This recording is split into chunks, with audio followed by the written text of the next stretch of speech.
into making this reality. He was the guy who recommended and suggested University of Chicago as the location to do it in, and one of our goals here was to do it in a place outside of normal military circles, kind of get us outside of our normal silos and kind of see something different and a central location within the country itself. So Tony, thanks so much for your help and work, and look forward to working with you in the future. Next, I'd like to talk about Jeff Gilmore. He's been integral to our web development and the website stuff. So he's done all our social media stuff, Facebook pushes, Twitter, the blog editing, and just kind of compiling all of our efforts on the web base. So Jeff, thank you so much for your efforts there. And I know it's been taking a lot of time out of your schedule, but it means a lot to me. Next, Micah Murphy. Where are you, Micah? Right there next to his father. Mike has been doing a lot of our external relations and outreach. He was the guy who made all the happy hours happen, get all the sponsorships together, and really kind of get the funding for this to occur. So Micah, thanks for that.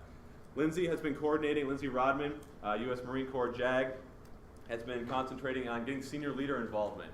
So some of them had to back out due to the shutdown and some other funding issues, but was working very, very diligently on that, and an integral member of our legal team as well, kind of giving us advice as to how we should structure this to make sure we were in accordance with all appropriate regulations.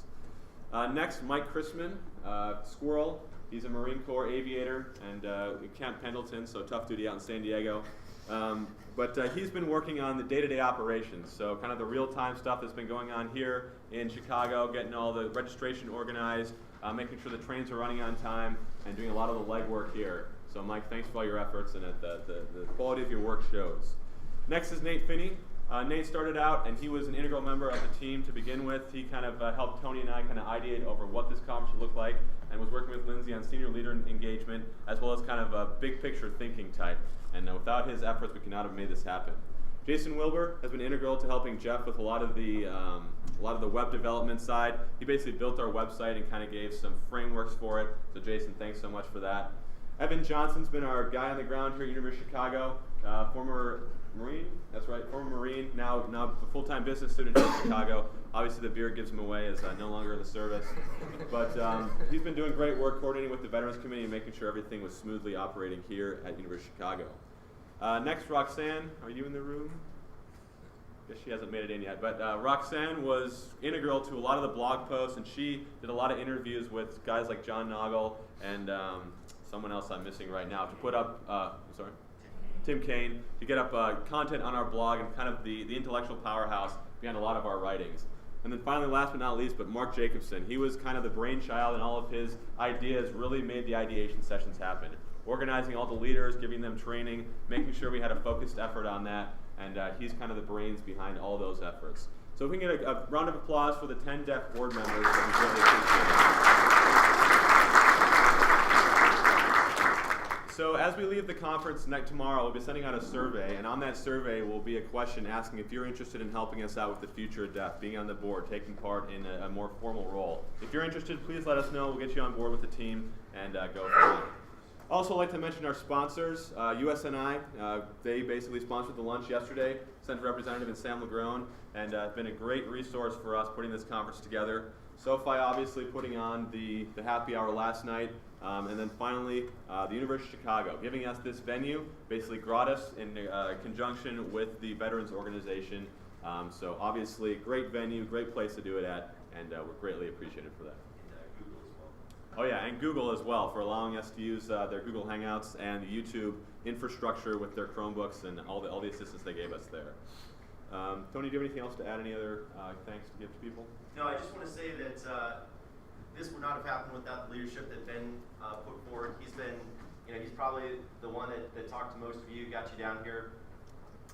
He was certainly the cat herder at all our meetings. You can imagine 10 type A personalities getting together on the phone every week. There are a lot of different directions that this could have gone. So we could give a special round of applause for Ben. Probably.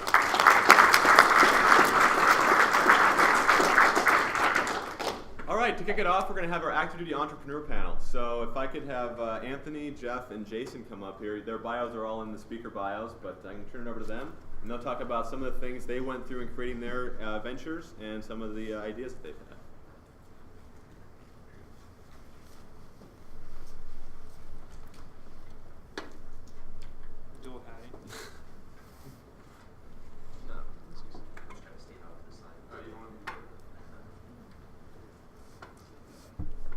morning. All right. I can tell SoFi did its job yesterday. Anyways, I'm Jeff Gilmore. I'm here along with Jason Wilbur and Tony. Ben, thank you for the introduction. We appreciate it. Today we're going to talk about how when you have a problem that you need to solve, sometimes going through the military bureaucracy isn't always the best way to do it. And part of the reason that I think we're here for this conference is to make the military bureaucracy more responsive to some of the needs. But Jason and I, a couple years ago, back in 2009, we were flying a mission. This is an actual picture from the mission. It was back when I was first starting to fly C-17, so I was all excited and would take pictures every time we'd fly. But we were flying. It was about a 4-day trip, and one of our loadmasters had said that he had just bought a car and a couple other things and didn't have a lot of extra money, and so he was trying to figure out how much money he was going to make for his per diem. And what was interesting about that was that the per diem, if you've ever tried to calculate whenever you go on a trip, has all these different rules. Like depending on where you stay, sometimes you get half the money, sometimes you get the full money, sometimes you only get $5. Depends on where you're going and how many days you're gone. So we pretty much spent the entire 8-hour flight trying to calculate how much he was going to make on that 4-day trip. And we knew there had to be a better way because we just both gotten an iPod Touch and was like, wow, we can make an app. It'd be really neat to figure out how to do that. But we had no clue. So what we did is I put together a couple of amateur sketches. Not that one. But it looks about the same, right? Put together some amateur sketches of what we wanted it to look like while we were right when we got to the hotel. And from there, we came up with a series of apps and a small little niche company that solves some practical issues that military people face every day. Specifically, some of the ones that we came up with was to calculate your military pay based on where you lived, also to calculate when you retire, how much you're going to make. We also did the per diem, as we mentioned, which turned out to be one of the top 20 must-have apps of 2009 for Military Times magazine, just like Air Force Times, Marine Times, Navy Times. And then also near and dear to our hearts was the C-17 duty day calculator. There's nothing worse than trying to call your command and control and tell you how long your day is and trying to do mental time math after you've been awake for 20 hours. So we found practical ways to solve that problem. So that's kind of the background of why we found a problem and went out there and wanted to put forth a solution. But really, like what we wanted to share with you guys too is what we actually learned and how it's benefited us both on active duty and then as we've done other projects, including DEF right here. So at the time, 2009, the iApp store was a year old. The iPhone had been out a year and a half. The concept, as you can imagine, of doing an app while you're on active duty was like pretty much overwhelming. So the idea of trying to go through contracting to license with a developer, to get legal approval, and all these things were completely outside of the vertical kind of career path as a pilot. So you can imagine Jeff and I sitting there talking about, well, we could do this within our confines of active duty world, but the idea is just completely overwhelming, and I don't think we're going to get any traction. So we embraced the idea of, like, I had some personal friends that were developers. Jeff had done some other work with websites, and so we decided that maybe it's easier if we do this on our own and grow the idea outside of the military. And as it turned out, I mean, looking back now, we thought initially that the technology was moving fast, but at the time there was 50,000 apps in the iPhone store. We thought, oh, that's huge. There's no way that we're going to be able to do this. Now there's 800,000 apps 3 years later, and the technology is just moving so rapidly that even to keep up with the development time frame of our apps that we currently have, it's a pace because of the rollouts of new technology and new software that it's hard for us to keep pace with. So a key takeaway was that we used our network that we'd built up, and DEF here is a great example of how you're going to be able to do that, to leverage innovators and talent outside of what you're going to work with day to day in the military. It's not to say you're not going to work with great people, but to do a software development as a pilot, it's just not going to happen. So you have to have that network to do that. And if you look at things like Techstars, and on the corporate side, they've had this huge impact where they're able to take ideas and their success rate, if you compare to an average incubator of being a 10% success rate, they have a 92% success rate of the companies that currently roll out of their doors. So the better network that you can form, the higher success rate that you're going to have for your ideas. And then finally, just building the overall knowledge. So website development was one thing, but Jeff learned a lot about just social networking and using Facebook and Twitter and all these other things that have been directly tied into what we're doing with Def right now. And I don't think that we would have been successful participating in events like this if we hadn't done this project working together over the past 4 years. So Jeff happens to be on my speed dial with my wife, my mom, my sister. So we talk a lot about these type of projects, and I think it's been a big professional development for us inside and outside the military.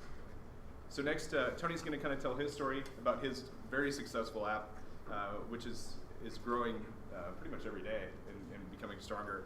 And then what we wanted to do is open it up to you guys to ask some questions, because part of our goal, we're not here to just tell about our story. I mean, it's a small little app company, but the big thing that we're excited about is the fact that to get people, especially people here who have a passion for app development or solving a problem, to learn how to make those networks and make those connections, and then hopefully inspire you to have an idea that you can solve a practical problem that maybe you're facing within your career within the military right now. Thanks. How many people have been to a military base before? Okay, how many people have tried to find a number for lodging or a commissary or an exchange and had trouble?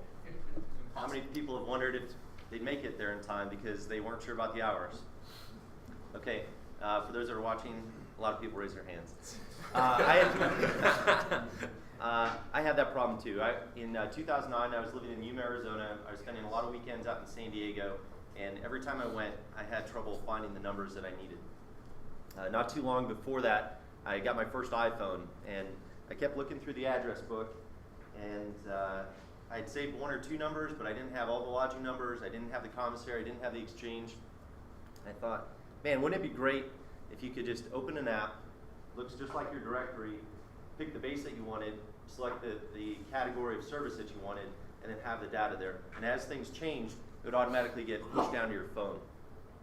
So that was my point of pain. When I looked around, I thought there were a lot of other people that might have had the same experience.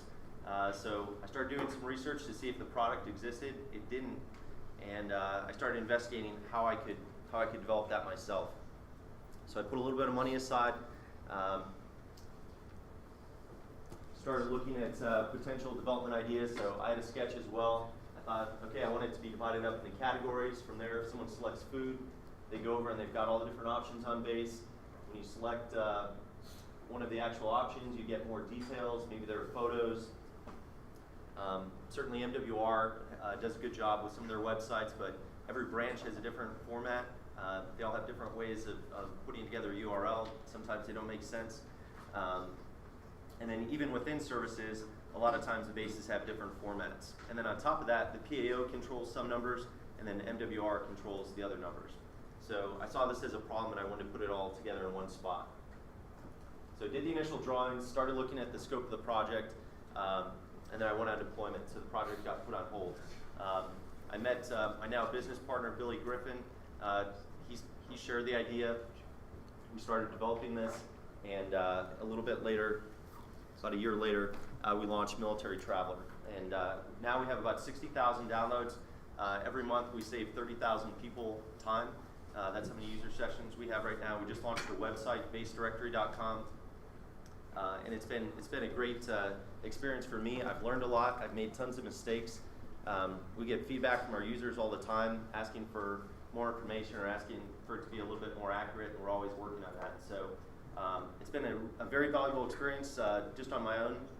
But then after I left the Harrier fleet, I went over and flew the C-130 unit as a Harvest Hawk fire control officer. It was a rapidly fielded program, and I was able to take the experience that I got developing software on the side to solve a problem for other military members. I was actually able to use it on that program. I was able to understand iterative software development. I was able to understand that as you put these things together, you need to draw a line in the sand and say, this is, these are the only features that are going to go into this next version. I was able to communicate a little bit better with the folks who are managing the project. So it was a great experience for me. If anybody wants to download the app and take a look, you can kind of get a better idea of what we're doing. But anyway, now we're going to open it up. If you guys have any questions, offer it to Jason and Jeff first, and then I can answer them as well. Everybody. Yeah, just join us. I think the goal of our questions are hopefully to maybe get you guys on a path. If you have a great idea, we'd love to answer the how do you do it type of questions, or even just yeah, go ahead. What I'm curious, talking to an actual app developer, the comments that you see when you go into Google Play, in my case, how useful are those comments in product improving that as a feedback mechanism, as a primary feedback mechanism, alternative? Is that where you get the useful tidbits to improve the product, or is it more kind of you do over beer and kind of laugh? Well, we were just joking about that right before, actually. I don't know, Tony, if you want to take the first stab at that. Yeah, Jeff was actually saying it's either 1 or 5 with people. They're very binary when they give their response. So it's either both of these are all of their apps are free. Our app is free, and people will say this is the worst app in the world. I can't believe you don't have the commissary numbers updated after the closure. So that can be a little bit frustrating, but we do get good feedback. We will receive feedback. Our current feedback on Google Play is that there are certain devices. It works on 3,000. There are a couple that it doesn't work on. And so it is useful, but what I prefer is getting emails. I prefer getting emails so we can actually respond and say, tell us more about how You said that if I were to advise people on using those feedback mechanisms, what would you want them to say in those feedbacks so that an app developer can actually, that's actually a useful tool for feedback? So I think there's 2 things. One is we did do a release one time where it worked on all of our test devices, and then we released it, and it turned out that it was broken, so we had to pull it back real quick. So when we started getting a couple 1 stars very quickly saying my app doesn't work, that's a great mechanism for feedback. But for that more kind of finer tune, hey, it'd be awesome if you added this feature, or took away this feature, or changed the button layout.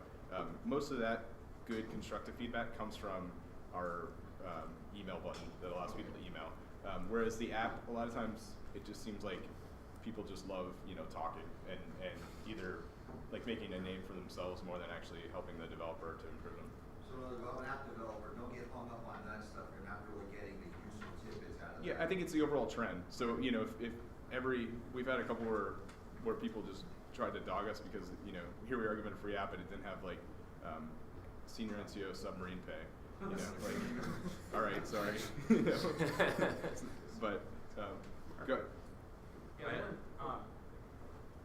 you're looking at an innovation like you're trying to solve a problem within the military. At some point, with these sort of things, make a choice about whether you're going to do it as a business, make some money on it, keep it in-house, and obviously the perception is going to change of your innovation based on how you decide to do that, and there could be potential or accusations of conflict of interest. I wonder if you could just talk about your experience with that decision and what you've seen, any advice for people who are making those decisions for themselves.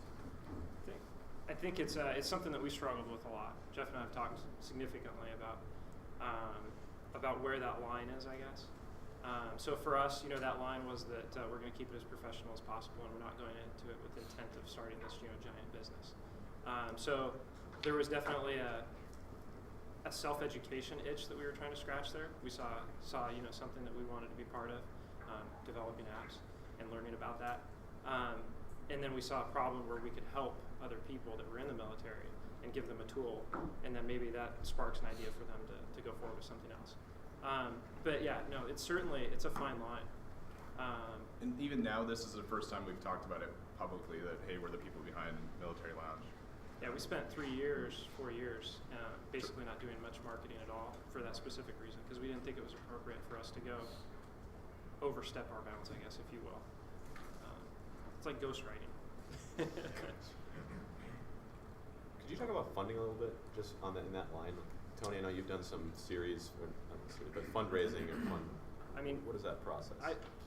I would liken the fundraising to bootstrapping. So if you're familiar with the term bootstrapping is basically rolling out software development with minimal or no funding. And so it's beg, borrow, and steal. What that meant for Jeff and I was that it was phone a friend. I had a friend that was a developer, and then it was getting him to come on board and be excited about the project. In this case, just to give you an example, he was a college professor in 2009 who taught computer science, and he didn't do any iPhone development. So for him to be able to have a real-world experience and learn app development is very beneficial for him professionally, and then it obviously helped us to roll out our product. And then initially we were a paid app, and part of the reason behind being paid was that we wanted to be able to recoup some of the upfront costs of doing incremental development, paying graphic designers, and paying other things like there's developer licenses and so on and so forth. There are costs associated with that. And so since we've kind of covered all of our costs now, then it's been a switch of a business model. But really the term bootstrapping is the way that I think of the initial stages of our company more than anything. It was just really asking for help, feedback, and learning things on our own, and becoming a master at marketing, finance, and even development on our own. And Military Traveler was completely bootstrapped. We did all the development. Just recently we started working with USAA. They saw the resource, they found it, they liked it. They wanted to help push it out to some of their members. So recently we received some sponsorship from them that's going back into further development, but it's all been bootstrapped. It's painful. It's all been done off duty, so there are times when you get really busy at work, and basically this just replaces watching sports when you come home. Yeah. So sometimes development takes a lot longer than what you'd like, but it was all bootstrapped. Yes? Question for all three of you. How was it like your experience? You had to interface with military bureaucracy in some way, shape, or form, be it through MCCS or through the different places we had to draw data from. How was that experience like walking in there as an active duty officer, trying to get support for this entrepreneur? I think the funniest part for us is that we kept getting like emails of you're violating OPSEC because of like per diem data, and which I mean some people don't understand OPSEC because I can Google that information and it's all out there. Right. So some of that didn't make sense, but I think in some ways the bureaucracy going completely around it was effective for us. But I would say ideally, and the reason that we came up here to talk isn't to show our app company, but like I said, is the fact that within the military, we need people who can fight, well, not necessarily fight that bureaucracy, but be able to exist within the system to create their idea. Especially when look at something simple like a C-17 DDA calculator that just helps the person, the pilot, to be more effective at his or her job. When you have that ability, that improves their life and improves your mission effectiveness. And so we need app development houses within the military. And to this day, there's really not. There might be some little office existing somewhere, but think of the collective talent that we have within this room and how we could organize to solve many of the problems that we face and use technology to help us. Yeah, but it would be really cool if there were some program in the military where we could, dedicate $200,000 and have an app contest. If you have an idea, you can, draw it up on a napkin.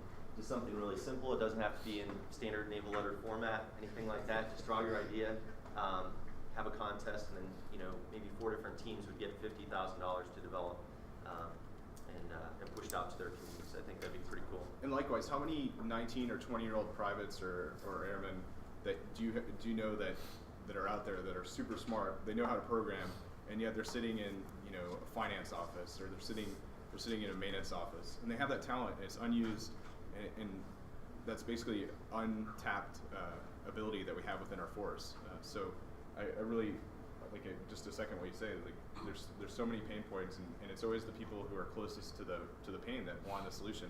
But they're also the least empowered to actually solve their own problem. I saw a question back up here, Daryl. Yeah, so this is free app, and you're not driven by profits. What's driving you now? What's going to keep driving you? Updating, adding functionality, and all these things. What are you getting out of it? So our company is for profit. There is hope that through advertising revenue we can recoup our costs. But honestly, it was who was in the class yesterday with Professor Davis? He had that first question. He said, are people motivated? There's one of the questions. People motivated by intrinsic reward or external rewards?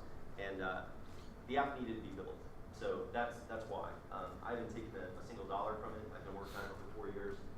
The app needed to be built, so that's what keeps it going. So do you have another game changer in mind at this point? I mean, what's the next? What's the next one? Actually, one of the things that's kind of funny, not even through Military Lounge, but I tried to do an anti-DUI app, and I tried to just purposely go through the military bureaucracy. And this was 9 months before I left Travis Air Force Base back in 2011. I had a wing commander who was supportive of it. I also had an entire team around me. I found a developer that would do pretty much about $60,000 worth of programming for about $4,000, or I'm sorry, yeah, $4,000 to keep it under their $5,000 for contracting. And over that 9 months of bureaucracy, we couldn't get it contracted. And this was with an 06 level of support, the highest guy on base. Couldn't get it contracted. We also couldn't get COM to sign off on it, and we couldn't get them to sign off for any type of OPSEC issues, even though it was vetted by the head person of OPSEC. So the problem was that we faced those challenges within the military. For us, we're still looking at some potential options, but I think for more, this is about our experience, and we kind of keep it up to date as a service. I know Tony's story is a little bit different. And I can't say that we have like a really good idea on the horizon right now, a specific one. I mean, if you got one, come see us afterwards. But I will say that being involved in this, it's so like 30% of the traffic to the website was over mobile for you guys. So DEF as a whole is switching to mobile, and it wasn't an app. It was just there's a lot of people using their phone to log on and use news.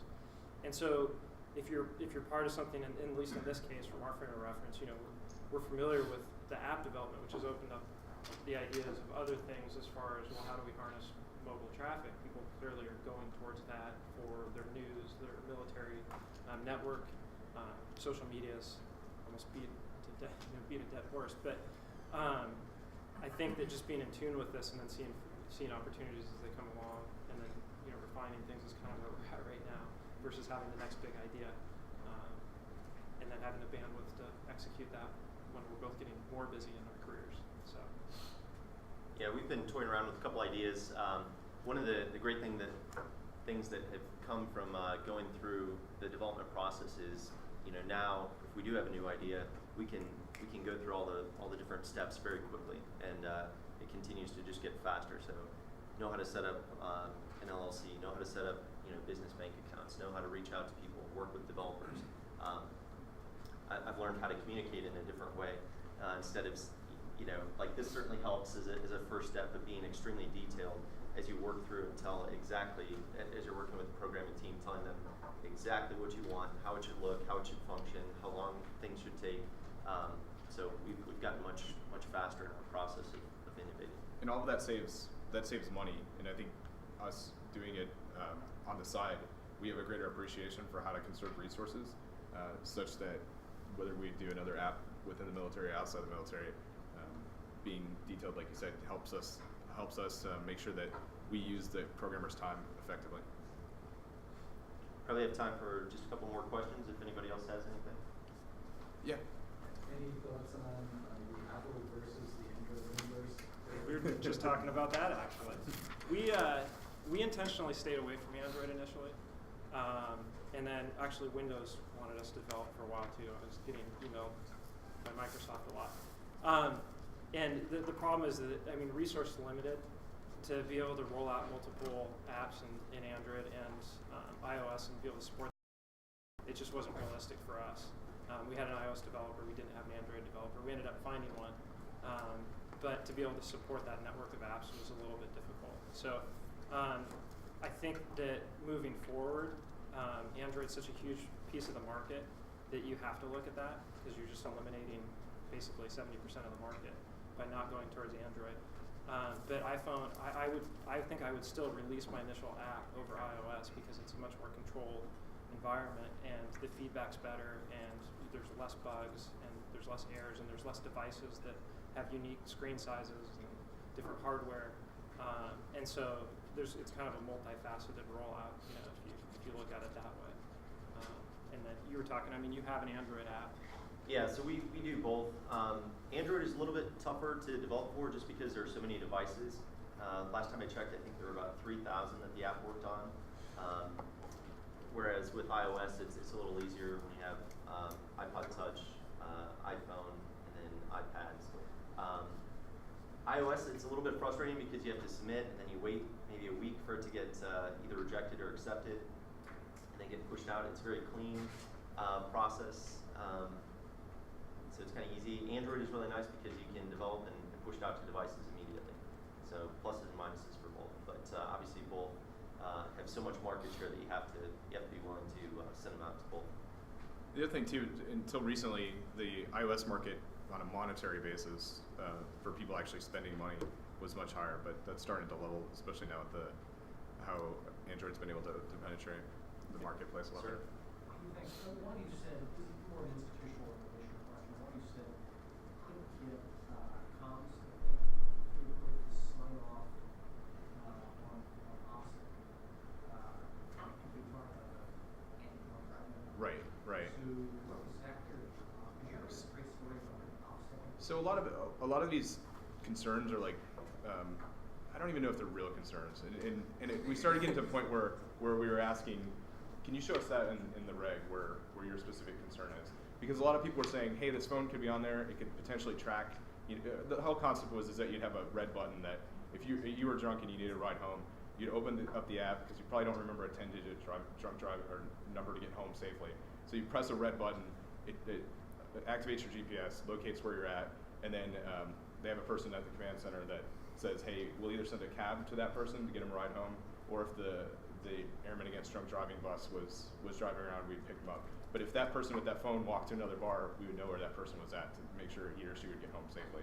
And they were concerned that the app could be compromised. These were the OPSEC people. That the app could be compromised and people could know where the location was.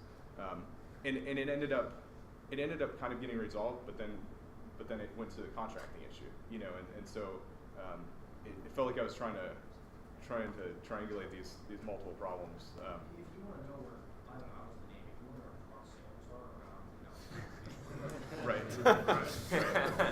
Yeah. No, I agree with you. I mean, but I guess what it illustrated to me was just the bigger fact that you have an idea, you've worked really hard, we sketched it out where it looked professional, we were able to get a programmer, we had leadership that was on board with it and excited about it, and yet we still couldn't push it through the bureaucracy. And I think given another maybe 9 or 10 months, if I was still stationed there, I probably would have been able to do it.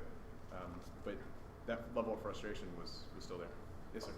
As a civilian, only semi-tutored in military matters, visiting different bases and different services, I often find when I get there, I have trouble getting IT stuff to work. Do bases tend to have a helpline, and if so, can you list it? They do have a helpline. I think it depends on the service branch that you're with. So the Navy and Marine Corps has NMCI for most of their devices, and the Marine Corps Internet. I don't think we have that listed, but on almost all the devices, there's a sticker with an 800 number. But that's good feedback. We'll look at that. Yeah, in the back. Just a point there, NMCI West stopped working, I think it was 6 weeks ago when the contract expired, so that number no longer. I think the people, if you want to get in the bigger issue of IT, I think the issue is that we don't want to invest in it. Or maybe we do invest in it, just invest in the wrong places. But all of that time adds up to lost productivity that really hurts our organization. And so sometimes I think you have to balance OPSEC and some of the huge concerns about it with realizing what's the time frame of that information, how important is it long term versus being able to get supported. And I just want to hop on something real quick. For all these different ideas, like if you do go out and if we happen to launch some type of app development idea, it shouldn't, like the red button app, that sounds really neat. Maybe it would work fantastic. Maybe it wouldn't. Maybe people wouldn't use it at all. So the idea is not, let's spend $100,000, develop this, have all the infrastructure, then push it out and see like sailors aren't using this or airmen aren't using it. Make something very small, $5,000. Maybe it's just a red button. Maybe it just calls him personally on his cell phone. Yeah, 3 in the morning, and if he gets 5,000 calls, then hey, this has legs. And if it doesn't, well, we need to tweak it or throw it out. But don't, we have to make sure that we're very smart. kind of the lean startup mentality. Why do you have to tell your readership? Why can't you just done this all on your own? For the red The button. DUI. For the anti-DUI app or our stuff? Yeah, even with you, like anything. I gotta be honest, I kind of did it as a, I didn't want to spend the money on my own because I didn't see there was any way to recoup it. And then at the same time too, I kind of wanted to see how the bureaucracy worked. No, we didn't. In Yeah. his initial app, you guys didn't, right? Yeah, and our military lounge stuff, Yeah. we Yeah. just totally did on our own. So Yeah, that was all done outside. Yeah. Just to be clear though, you're not allowed to work outside of your military occupation unless you have the approval of your command chain. So this- That is a legal requirement. That's why I left active duty and became a reservist. So. Yeah. So it was treated as a hobby. Like you could go home and paint, you could go home and program a game, you know. So that's why it was developed that way. Okay. Completely in spare time. Back there. So one of the points that you just made, Jeff, it seems like when we're in conversation, we have these more common sense assessments of risk, where we have problem-driven risk assessments. Hey, when is this information useful? How likely is it for this person to get hurt by releasing this information rather than get hurt by being a drunk driver, right? Right. When we get together and talk to each other, we seem to get these common sense answers, but when we sit in our stovepipes, if I'm the OPSEC guy and I know that I can get fired if I approve this app, Right. it doesn't hurt me personally at all if I don't. Right. And we seem to get these process-driven risk metrics that were killing us in Afghanistan, frankly. You were talking about this with Arbustalk, right? That a lot of the best ideas we saw in Afghanistan weren't some high-level acquisitions program. It was a lot of common sense ideas from different communities all put together when we started talking to each other. I know, Jeff, you were doing some great work with thinking about ideation and air mobility command. One of the things that worries me right now is we've had these great conversations, one community, these JOs talking to each other in Afghanistan, that we're starting to lose as we go back to the status quo. How do we retain these spaces for ideation, not just on apps, but technically with TTPs, these sorts of things? Yeah, so no, that's a great question. I think part of it is an organization like DEF. It's realizing that you sometimes have to work slightly outside of the system, but still with people in the system to solve problems in the system. Because a lot of it, we joke about networking and hey, you should go to the bar to network. But at the same time, creating that relationship or that go-to phone call, so I can skip all of the bureaucracy that really doesn't matter at all. I can skip that just to go to you because I know you can help me solve this problem. And I think that's the critical thing, and that's why I know Ben and Tony and all of us here are so excited that people actually showed up. It's not that you like us personally; it's that you realize that there's problems out there, and you worked and do everything you can to create those relationships necessary to solve them. Sorry, I get passionate about that. Thanks for the question. Maybe one more. You mentioned USAA, but just like in general, how did you do like the branding and push out and get the word out to like the masses, as it were? Really hard. We didn't talk about it at work at all. We made sure that it was completely separate. So it was kind of interesting, like when people would, 3 years later, it would come up in a magazine article or something like that, they'd be like, didn't know this was going on. So mostly word of mouth. We try and be relevant for search engines. But there were a few people who really latched onto it. A lot of family readiness officers found it, loved it, pushed out, and similar stories like that. I'd say ours was almost all word of mouth was what we depended on for the same reasons, because we didn't broadcast it out a ton. And you'll find that when you get into the niche markets like we were in, word of mouth actually does work extremely well. Like our duty day calculators for flying, calculating how long you can fly before you need to stop based off your duty days. That's such a niche audience because people are flying together, so they're pulling out their phones and stuff. So word of mouth works actually very, very well for that type of market. And to illustrate how it works, whenever I started dating my girlfriend, she's like, "Oh, I got this cool app," and I was the person that made it. So. So what you're saying is being a nerd is cool. It is, yeah. Yeah, that's true. I think we have time for one more question. One more. Yeah, one more question. Did anybody have anything? Yeah, go ahead. Ultimately, it seems like the entire enterprise was based on the military's ability to give a shit when it comes to helping people out. Ultimately, would you rather have us become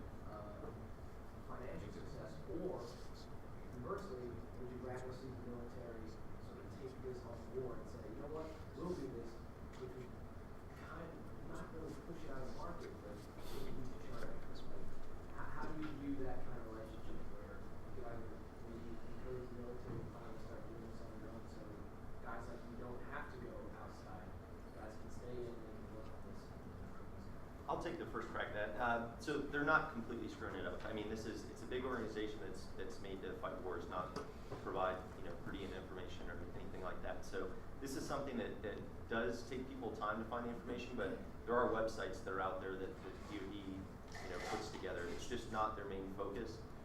So we're just kind of taking something that's inefficient that we found that people probably may not even be aware of, and trying to optimize that. So would it be good if the DoD kind of copied some of these ideas, like saw what people were doing, what people liked?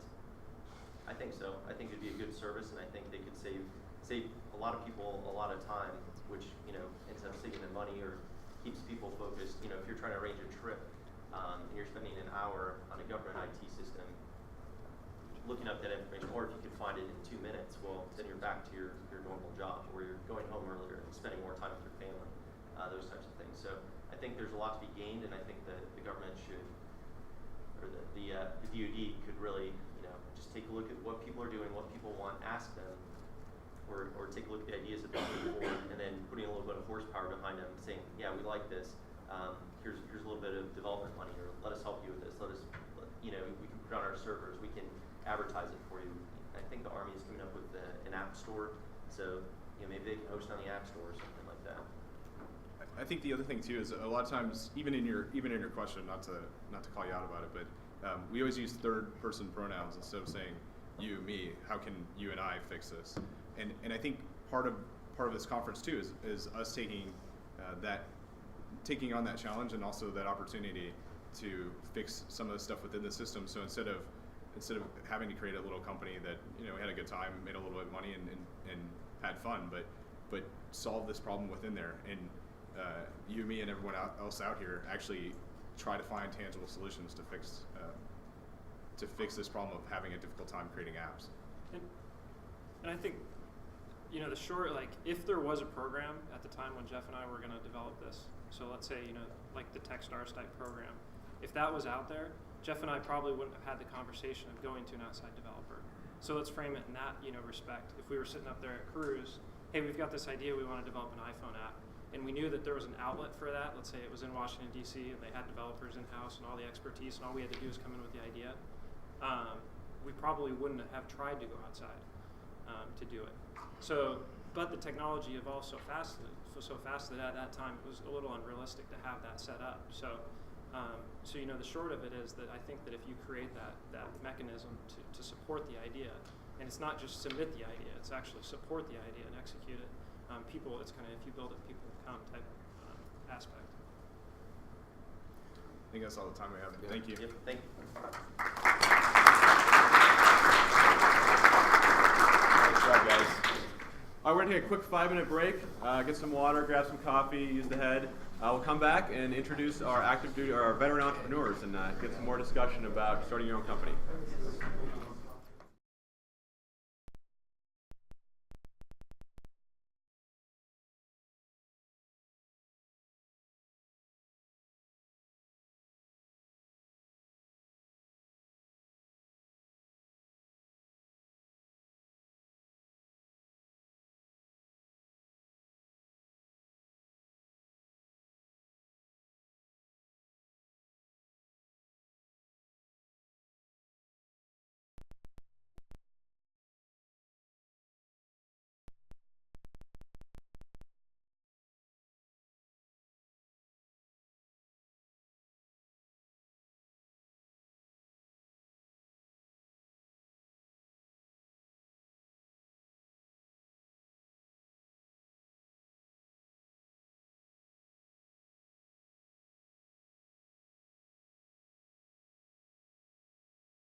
I'll get started here in a couple seconds. Guess we're ready to go. So, veteran entrepreneur panel. These are all folks who have served or started companies outside of active duty, and many of them, with the exception of Kevin, are now veterans. But Adam Potter, you guys met him last night at the SoFi sponsored dinner. He's going to talk about what they're doing over there. Got Jake Harriman. He started Nuru, is that right? So he's out in Africa. Katie Crotty works with Pressing Analytics. And then we got Kevin, who, again, same media, is that right? Yeah, it's something like that. So they'll talk about more about it, but this is one of the panel I'm looking most forward to. I'll turn it over to them and have at it.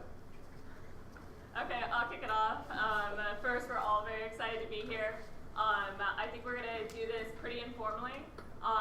What we thought about, you guys just heard about entrepreneurs that are in the military, and well, we have one entrepreneur turned military and the rest of us military turned entrepreneurs. And I think that what we wanted to kind of share with you was some, I guess in the military, what we would call tactical hip pocket advice for those of you out there on saying, hey, I want to be an entrepreneur, I've transitioned or I'm transitioning from the military, I don't know the first steps. And I think all of us have pretty varied backgrounds, so I think we could kind of give you our thoughts. So, hi, my name's Jake. I was a Force Recon Marine and did a couple tours of Iraq, Horn of Africa, a couple other places.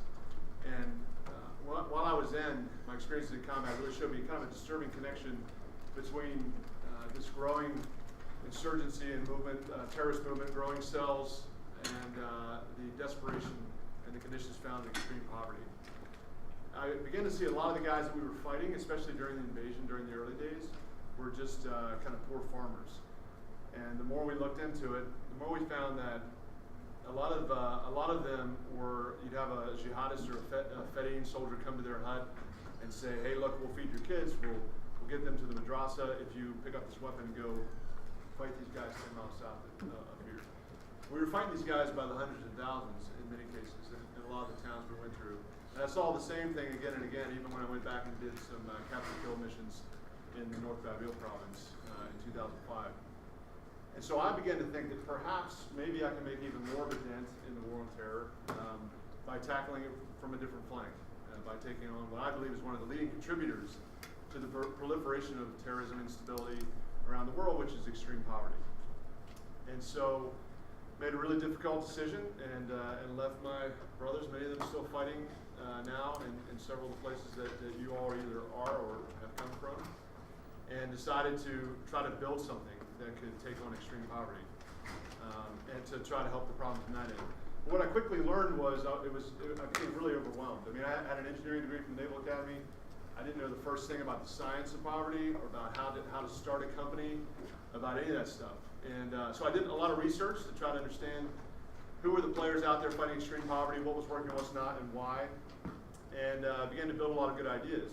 And at first, you hear a lot, don't start something if there's something already out there. Just add value to those companies, because there's a lot of really good companies out there. So I tried to get a job, and I quickly found out that nobody would hire me in this sector. So they didn't like my background. So I'm pretty entrepreneurial. I decided that's okay. I'll start something on my own. But I didn't want to just start another nonprofit that was going to be inefficient and whatnot. I wanted to build a company that could scale to have global impact. So I decided to take my ideas that I had been brewing and take them to business school. You see, I saw a gap in the market. We have NGOs that go and try to work in a lot of these places like Somalia, Afghanistan, Yemen, South Sudan, and somebody gets beheaded, they pull everybody out, or they try to have security from host nation support or contractors, but there's either a misalignment of incentives or incompetence there. The other end of the spectrum is our military brethren who are trying to do operations like village stabilization operations to help the poor in these villages, but they're not trained to be able to help increase crop yields. They're trained to take out targets, right? So I saw this real gap in the market. What we needed was a hybrid model, someone who had security operations background and could also combine that with sustainable economic development. And out of that genesis came the idea for Nuru International. So I applied to Stanford and Harvard, and by some miracle, God got in and decided to go to Stanford because of the focus on social innovation and entrepreneurship. And I found that was one of the best decisions I ever made. Because one of the things I did not have, I had a lot of passion, I had a lot of vision, I had the experience, but I did not have the network. I was a poor kid from West Virginia who became a Marine. I didn't know anybody. But when you go to one of these institutions, like Booth here as well, you gain contacts, you gain a network, and you get a platform where you can then speak into folks and tell them about your vision. Because as an entrepreneur, you have to be able to sell your vision. You have to be able to get out there and get your idea out there and have it get legs. And most of all, you got to be able to get capital, right? So Stanford provided an opportunity for me to do that. So raised all the seed funding while I was in business school, and then graduated in June of 2008. Moved to Kenya to launch our first project in September. Started working with a handful of farmers that year, and now we're working with impacting about 30,000 people in Kenya, and now we have a new project in Ethiopia as well. So that's a little summary. My name's Adam. Met a lot of you at the event last night. Thanks for coming out. I work for SoFi, Social Finance, and I also work for Simplify. And both of them follow the precept that wherever a population is underbanked or misbanked, there is a very strong financial opportunity there. With SoFi, the founders were looking around and seeing that, hey, everybody at Stanford and Berkeley is paying the same rate on their student loan as the guys at Chico State and University of Phoenix and San Jose. But each one of those have varying risks to their students being able to pay back the loans. And all these folks came from 10 to 15 years in the capital markets, and they knew this was a serious misprice of credit. And so, in looking at the market, the student loan market is about a little over $1 trillion, second to mortgages in the United States, which is a really huge market to get into. And on top of that, 93% of that is covered by the government. So, and that's why we all get the same rate. The government is giving everybody the same rate, and they're doing it. They're having the people from the low default schools subsidize the people from the high default schools. University of Phoenix has a 20% default rate. Stanford has less than a 1% rate. University of California, San Diego has about a 1% rate too. So that's where we came up. And then the next part was raising money. They raised about $2 million from Stanford alumni to fund Stanford students, which is where I came in as one of their first borrowers. The next year they raised about $90 million, and we spread out to about 100 different schools. Now we're up to, a couple weeks ago, we announced $500 million. And then, kind of, as I was getting the SoFi, another opportunity came up, Simplify, which is another classmate of mine. And he saw another underbanked population, which was people who make between 500 and 7 on their credit score just don't get good credit. They get rejected. And he wanted to find a solution to that. So I signed on as a co-founder. And when he was telling me about it, he's like, we want to do some emergency loans. We want to do $2,000 to $3,000. We want to restructure their debt. And I said, that kind of sounds like the Navy Marine Corps Relief Society. That kind of sounds like I had the collateral duty once to raise money for them. I don't know a lot about it. So I went to their operation. Navy Marine Corps Relief Society, Army Emergency Response, Coast Guard has one, Air Force has one as well. They do emergency financial relief. About 5% were using it a few years ago, but then all the commanders came out with a directive to them to get these payday lenders out of our bases. And they actually commanded the base order that they couldn't use these guys. So once they got into that territory, their usage is up to about 20%. So we took a lot of the model and we put it into to companies that have low turnover. So we're looking at low credit scores, but people who have cash flow because they have high skills, they're at jobs that don't do layoffs, they're at private companies. And let's see, we started at about 500,000 and we're about at 20 million in about a year. So and that came from just looking at, we wouldn't have had that information without the military data there to go so forward. Good morning, I'm Kevin Sladek. Let's see, in 2003, I was a senior at Yale University and had the good fortune to be roommates with a couple of really smart comp sci guys. And we had been kind of hacking around thinking about the changes that were coming in the digital video landscape. And it turns out that was a fortuitous time to be thinking about those problems. So we ended up developing, after several iterations, a network of independent filmmakers that then turned into a series of tools for filmmakers to upload video to the internet, which turned into then a series of software tools to transcode consumer video formats into Flash video. And then in 2004, these kind of esoteric video features suddenly became a really interesting problem as everyone and their dog wants to upload videos to the internet. And so our little senior project, so to speak, out of college turned into what was then called Video Egg Incorporated, a series of B2B transcoding and serving and hosting video tools that were adopted by big players, including, has anyone seen military.com, the military shock and awe channel they have? We powered that. We partnered with Prism Hell back in the day to start that up. Video.aol.com was another one of the big first players that we worked with. And then a little bit after that, and in the process we raised quite a bit of money from big Silicon Valley VC firms. Started first round capital, Josh Koppelman and Howard Morgan, those guys, and then later August Capital, Mavron, Focus Ventures, some other folks like that. Pivoted the business several times. So we started as transcoding, well, first as for production, then to transcoding, and then from transcoding to hosting and serving, then from hosting and serving to hosting, serving, and ad sales.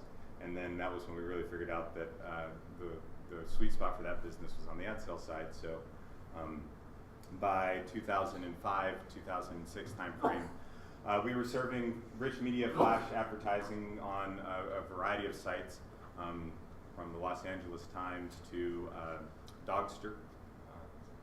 And then began to purchase some of the sites that we were seeing traction on. We bought a blogging company called Six Apart, the makers of TypePad and some other big blogging features. And today, then rebranded the company today that company is called Say Media. It owns a number of websites and sells ads for a number of other websites. We reach about almost 500 million, 460 million uniques worldwide on a monthly basis. And it was a terrific ride that I left right in the middle when I was at a meeting with some photo bucket guys in Berkeley and walked out of the diner and saw an enormous poster that said "Aviators Wanted" on the at the officer selection office there in Shattuck Square. And things took a dramatic turn. So by this point, you know, I went inside and I knocked on the door and I said, "Hey, I'm too old to do this, right?" Because I mean, this was something I wanted to do since I was a little kid. And he looks at me and we did some back to napkin math and we figured out that if I left the company, went to OCS 6 months from that day, and graduated without getting hurt, I would be 5 days under the age deadline. And so then that was the beginning of kind of 2 difficult weeks of scratching my head and sitting down at the computer to answer, you know, your daily inbox of 250 emails and just going, man, what am I doing? I want to go be doing that. So I had a conversation with my then girlfriend, now wife, who's actually in the back of the room, saying, "Hey, what do you think about maybe this pivot to the Marine Corps thing?" And she's like, "Oh yeah, sounds like a great idea." Turns out. Yeah. Meanwhile, she was thinking, "Oh yeah, it's a great idea because I'm about to go to Uganda for 6 months to do cancer research, so I'm probably not going to see you on the other side of that anyway." Little did she know that here we are now, after 5.5 years of active duty. So I came in the Marine Corps. Now I fly Hueys with Vipers of H169. That's how I met Squirrel and ended up at this fantastic event. And it's been an incredible ride, but it's been, I think, eye-opening in several respects, not the least of which is that, you know, I served in this Marine Corps that I'm tremendously proud of, that is staffed by an incredible cadre of officer and staff NCO leaders, but basically by most private sector standards is pretty poorly managed. And that gap between leadership and management, I think, is a lot of what we're talking about here. And this is the first time in 6 years getting to be a part of this that I really feel like, man, this is the conversation that I've been looking for basically since I came out of OCS. So I'm really excited to be here. So that's who I am and my backstory. Thanks for having us out. Hi, my name is Katie Crotty. I think I fill in the shoes of the least qualified panelist of the group here. My background is University of Washington, foreign diplomacy background. Wanted to travel the world, so I joined the military when I was 17. So naturally I got stationed about 40 minutes down the road in Fort Lewis, Washington. But had multiple deployments, both to Iraq and Afghanistan. And really the genesis of Prescient was during that time unique opportunity during the surge where the military now, or the government is restricting now, but at the time, there was a lot of new tools, a lot of really cool, what I call West Coast, Silicon Valley tech firms that were creating some amazing technologies. And at the time, they were flooding the military market. And so the challenge that I had as a military intelligence officer was I had to use approximately 25 different tools that were handed to our unit and said, use it. And that meant that I not only had to do one job, but I ended up being triple-hatted during a 16-month deployment. And as I had to not only figure out what was going on in the battlefield, I had to figure out how to integrate all of these different tools. And the problem was that people who are really good at coding, really smart engineers, don't necessarily know how to translate that to what's important to a general or to a lowly captain like myself. If you say something is really sexy and I should use it because it's in Java or C++, I'm going to look at you like I have no idea what you're talking about. But if you could tell me that I could do it in 5 steps versus 25, or I can do it in minutes versus hours, that is something that's going to resonate with me, because I need to support people like these people here who are actually actioning targets, and I need to give them information as quickly as possible. And it's my job from the intel side of the house to make sure that that house that they're targeting is correct. So after that, I transitioned out of the military, ended up founding Crotty Analytics, and that was the gap that really Crotty attempts to do. Is we actually go from the other side. We don't take VC funds, we go to VCs, and we say, we know you guys love products because that has double-digit multiples. It's a wonderful business for you. You don't like services. But 80% of my staff are all veterans. The only thing they want to do is transition out of the military to be back as close to the front lines as possible. So we know how to talk to your end customer, because you want your tools to be used on the most important missions. And so we're all about that. So we say, give me your portfolios, open it up. We'll help you guys make sure that you guys get the multiples on your investments. Just let us do the services. So that's kind of the uniqueness that I think kind of Crotty plays in the market. Sure. So I have one slide and 2 photographs that I'd like to share, and then I think questions after that.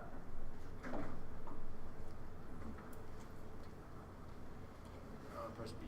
Press B. Got it. Okay. So 2 weeks ago, I'm there in my hometown of Carlsbad, California. I've decided we're going to get some pizza. So there are 2 pizza restaurants that are literally next door to each other. For this example, we'll call them Pizza A and Pizza B. I put some relevant stats about the 2, and this is the first time I've ever done this, so I'm looking to conduct a little experiment here with you guys, the audience. So Pizza A, it has 4 stars on Yelp. They offer 18 toppings on their pizza. They have a variety of other foods, including sandwiches, calzones, salads. They serve beer, wine, and sodas. Most of their beers are bottled. They have 9 off-street parking spaces available in the heart of Carlsbad Village. Okay, Pizza B also has 4 stars on Yelp. They don't have a list of their toppings online that I could find, but by my count, I think it's about 16 toppings. They also serve salads. They've got pretzels and wings. They also serve beer, wines, and sodas. Most of their beers are on draft. And they have 0 off-street parking spaces. So I'd like a show of hands. Who thinks that Pizza A, so we're going to vote whether Pizza A is more successful than Pizza B or Pizza B is more successful than Pizza A.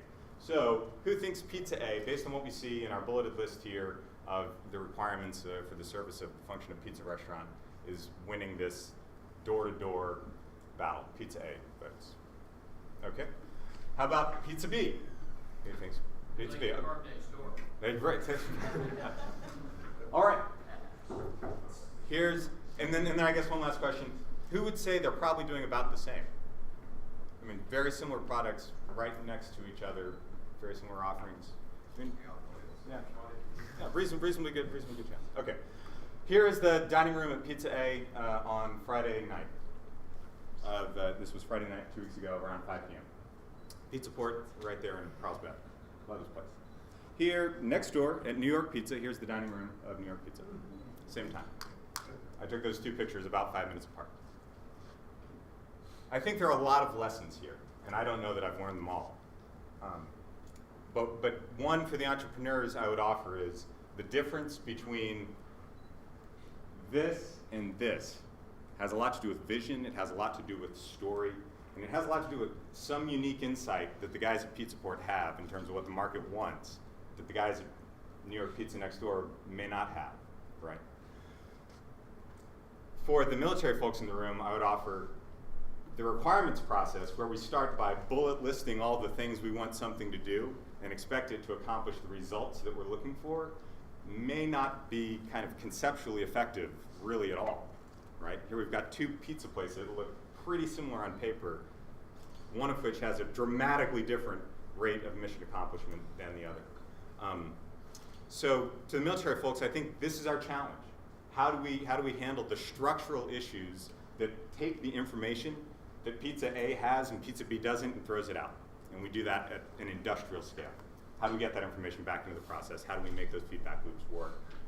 For the entrepreneurs, this is it, man. This is what venture capital, your investors, your boards, your backers, your advisors, and your customers, this is what they expect from you. You can delegate a lot of things, but you have to deliver on that vision. You have to deliver on that value proposition. Okay, those are my slide and two pictures. I think the intent now is to answer your questions. Just to start out, would you guys talk about lessons learned in the military and how they translated to the entrepreneurial world, and then conversely, how lessons you've learned in the entrepreneurial world could be applicable to military in their specific realms, if that makes sense? If there are any. I'll take a first stab at it. I think that this could be true both in the military and not, and as people transition outside of the military. I call it strength in numbers. I think that especially if you've had military experience, that a lot of us are not type A personalities, we're triple A personalities. We really know, we think we know what we know, and as flexible as we think we are, due to the fact, especially if you've gone down range, you've gone to combat, you've been on missions, you're kind of fortified and validated in who you are as a leader. What I call strength in numbers is I would encourage anybody that's transitioning out, or anybody who wants to start an endeavor, to surround yourself with really smart people who don't have the exact same experience as you.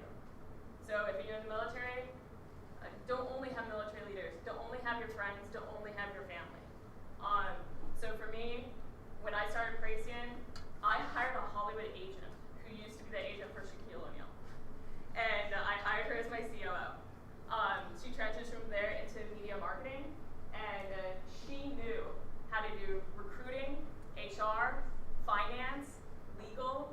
I knew enough to be dangerous, but I knew that if my business ever grew to over 50, I'd get myself into trouble. And so I wanted somebody to challenge myself, especially since I knew that I wanted it to be so veteran friendly.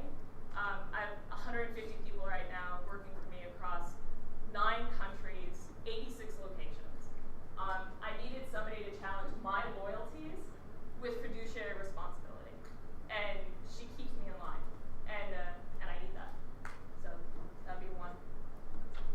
Yeah, I think another thing that I would heavily communicate with you guys is that our potential coming from our background and experience, specifically in leadership. One of the most effective forms of leadership I've ever found is servant leadership, which a lot of us have experienced on the battlefield. And we kind of take it for granted when we're in the chow line and the privates are eating first and kind of we're eating last kind of thing. But that's it's a different way of thinking when you get out. And you provide a new, we talk about disruptive leadership, you provide a new viewpoint and perspective on leadership to corporate America and to international companies as well. I think the leadership piece is, one of the reasons we're so valuable out there is because we know how to do crisis management, we know how to do rapid problem solving. These are things that kind of come second nature to us that other people are not used to seeing.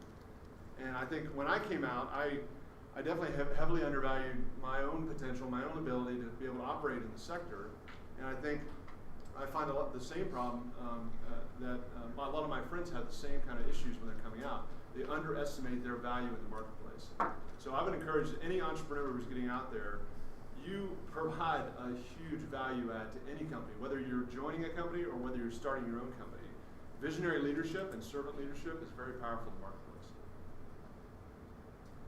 I would say one of the things I needed to adjust to was I overpromised a lot when I got out. And I think that was one of the biggest fallacies I had. It was a bad habit that I got in the military.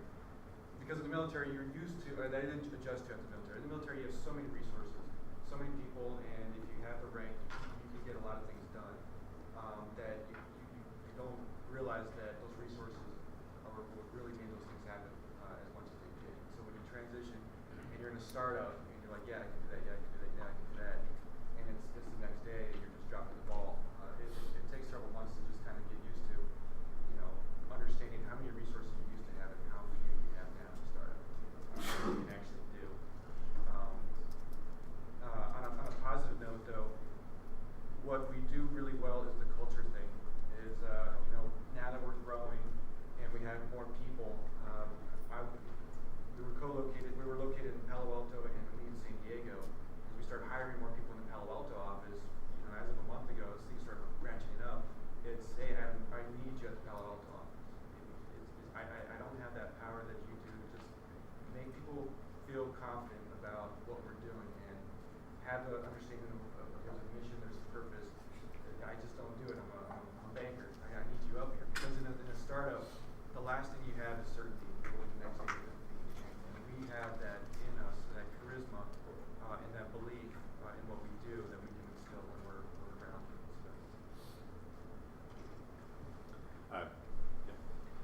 Captain, question for you. Coming from, you kind of went backwards. Coming Yes. from the startup community into the military, you made a comment about how the military's bureaucracy is somewhat mismanaged. If you were to take some of the cultural attributes of the startup community and bring those into the military, if you were working for the Commandant of the Marine Corps advising him or the Chief of Staff, how would you seek to change the culture of this large bureaucracy adopting some of those ideas, those management ideas? One caveat there. I think actually the Marine Corps' culture is incredible.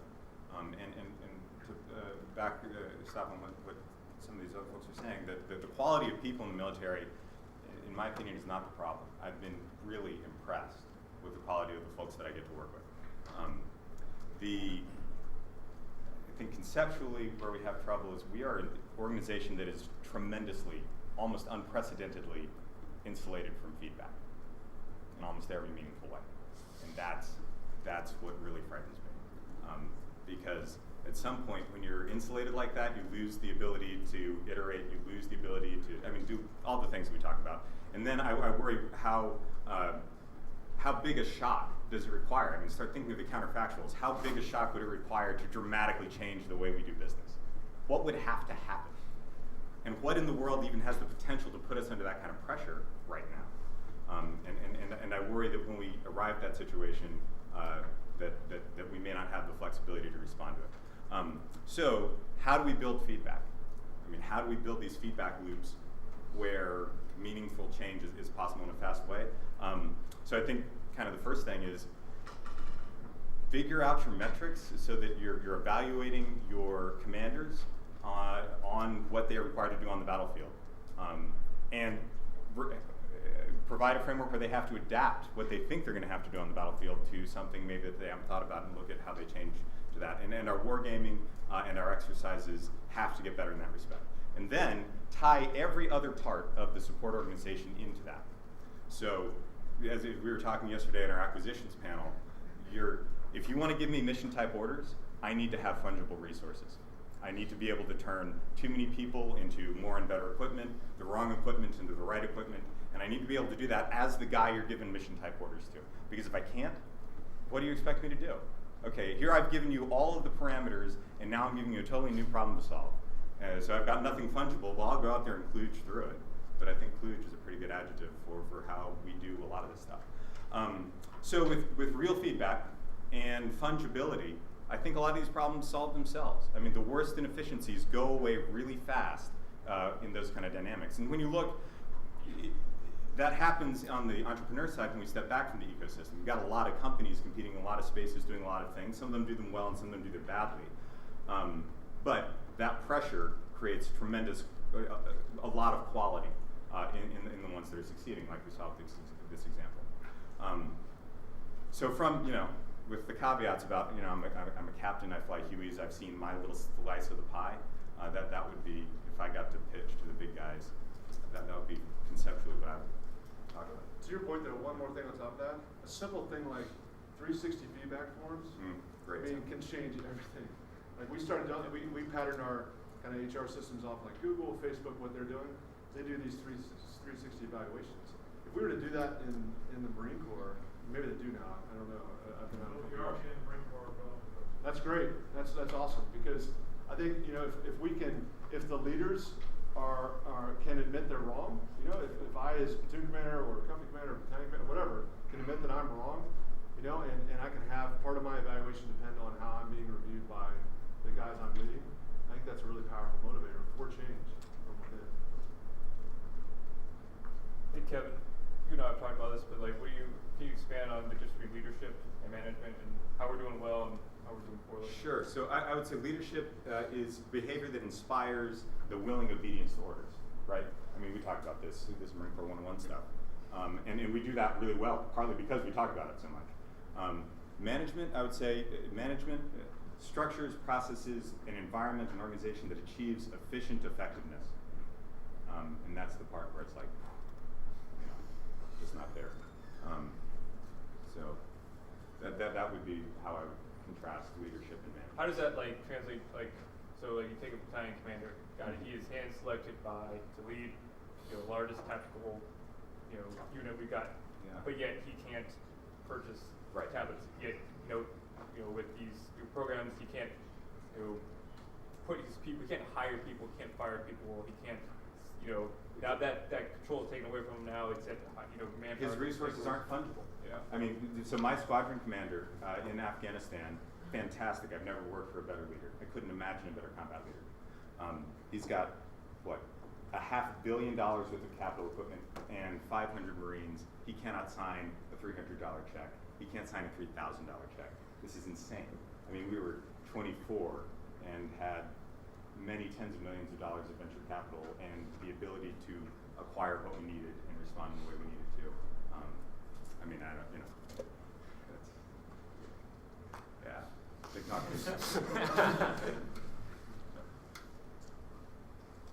when you guys left to do, I know you do it Jake with too, but did you consider working with any established bureaucracies before deciding to start your own entrepreneurial ventures, or was it always something that you knew after getting out of the desk, or that's the last big bureaucracy that you were going to be with, and this is like a specific goal that you I'll take a stab at that.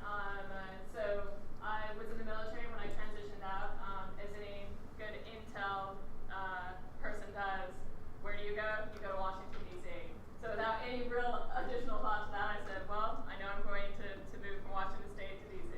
So I did so, and I had about 7 jobs lined up. I was about to, on Monday, I was going to start working at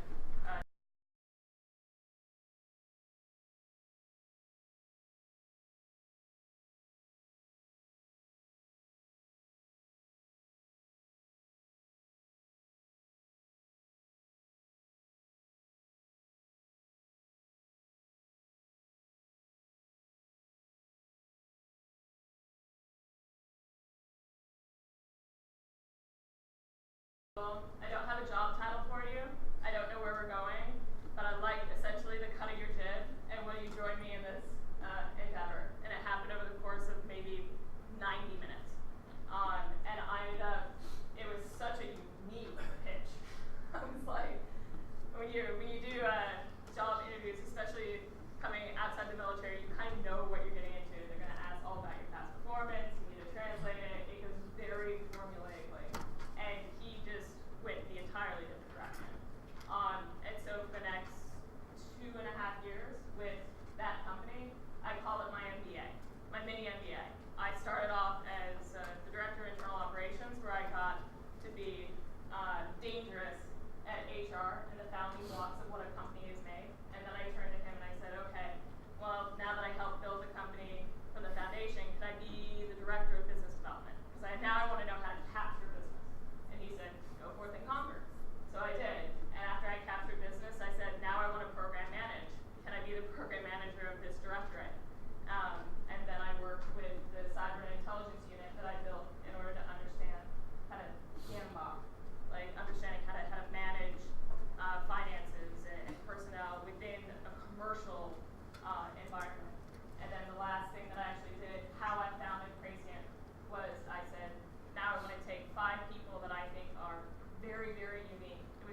then I got into business school, and you know, the problem when I was doing contracting is that's all I was doing. I wasn't growing. I just kept doing the same job I was doing in the Marines.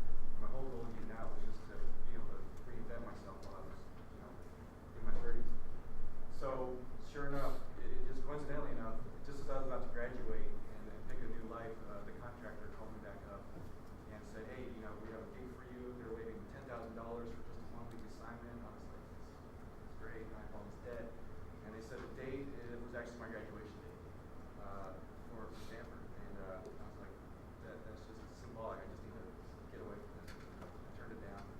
There's a lot of uncertainty economically for the next 3 months. But I think I avoided typecasting myself and not fulfilling what I'd learned and being able to grow from what I just been given. It's time for one more question.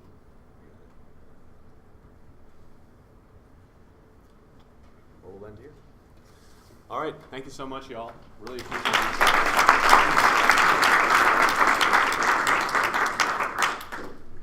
All right, next to the docket is breakout groups, part 2. We've had a last minute cancellation from the University of Chicago Business School professor who's going to come and give us how to pitch. So we're going to be with Mr. Howard Lieberman and Captain Dan Moore. And so I'll put the screen up here. Leadership from Captain Moore with Alt, Sims, and Boyd. And then Howard Lieberman has the second part of his lecture from yesterday. However, it's a standalone as well. So choose your fate and go forth and conquer. Lunch will be at 12:35. So if the presenters can be done by 12:30, we'll stay on schedule. Feel free to break.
forces that are shaping an awful lot of the stuff that's going on. So that's very interesting. Go ahead.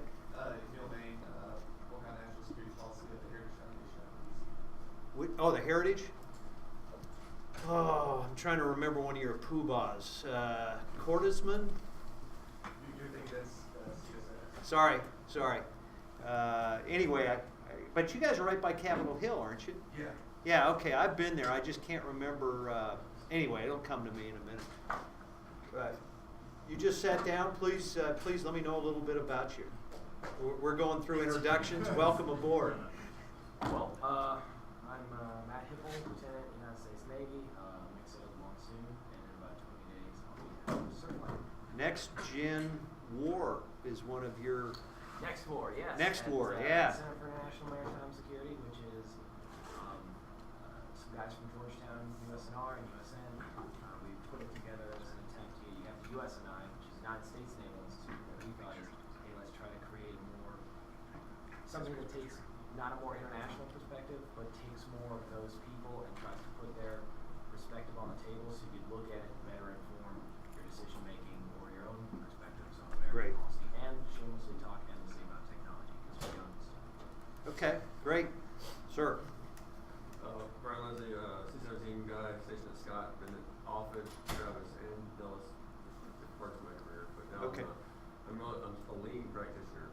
A lean practitioner. Well, you look like you practice that personally as well, which I applaud. So, we did some career counseling last night. Yeah.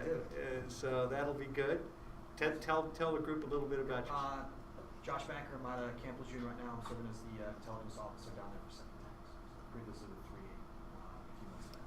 First lieutenant, you may be the most junior person here. I saw somebody from the Naval Academy floating around earlier. Second lieutenant, Okay. Even better. Fresh. Wait, there you go. And didn't you sneak it? No, we got an introduction. There were. Please. So, Aaron Albert, I was in the Marine Corps for a few years. I was a radio operator, then did civil affairs in Afghanistan. Got out, went to London for graduate school. Just finished that up in August. That's right. We did some detailing last night as well. So that's good. Rich Gansky, I'm Air Force B-2 pilot, currently going through Army Command and General Staff's College at Fort Leavenworth. How is that for an Air Force guy? It's interesting, learning lots. I'll bet. Well, good on you. That's great stuff. We missed you. You come on, tell us about yourself a little bit. Yes, sir. Dave Blair, Air Force officer, venture pilot, predator pilot. Kennedy School, Georgetown doing a PhD right now using voice ideas. Voice ideas playing network theory using complex adaptive systems, looking at innovation, looking at frame rate systems. Yeah, this is awesome. You're really onto something there. One of the last things we've tried to do was use the complexity theories to help explain some of the how to better implement void stuff. Because anyway, we'll talk about that a little bit. But you're probably way smarter than I am on that. Yes, ma'am. My name's Lindsay, and I'm a lieutenant and a nurse at Traps Air Force Base. Welcome. Nice to have you. We're over here, Evan, I think. Yeah, Evan, Booth student, former Marine. Good. Scorpio. Sir. I'm Joe. I'm an F-15 pilot in the Air Force. Nice. Which flavor? Charlie or Echo? E. Okay. Okay. I've got both. I like both kinds. So. Morning, sir. I'm Brad Bruno. I'm a lieutenant commander in the U.S. Coast Guard and also a first-year MBA candidate at the University of Notre Dame. Nice. Except I hate Notre Dame. I'm a Northwestern guy, so you guys have been dancing on us forever in football. Where's Micah? Micah isn't here. We have a lot of fun with that rivalry.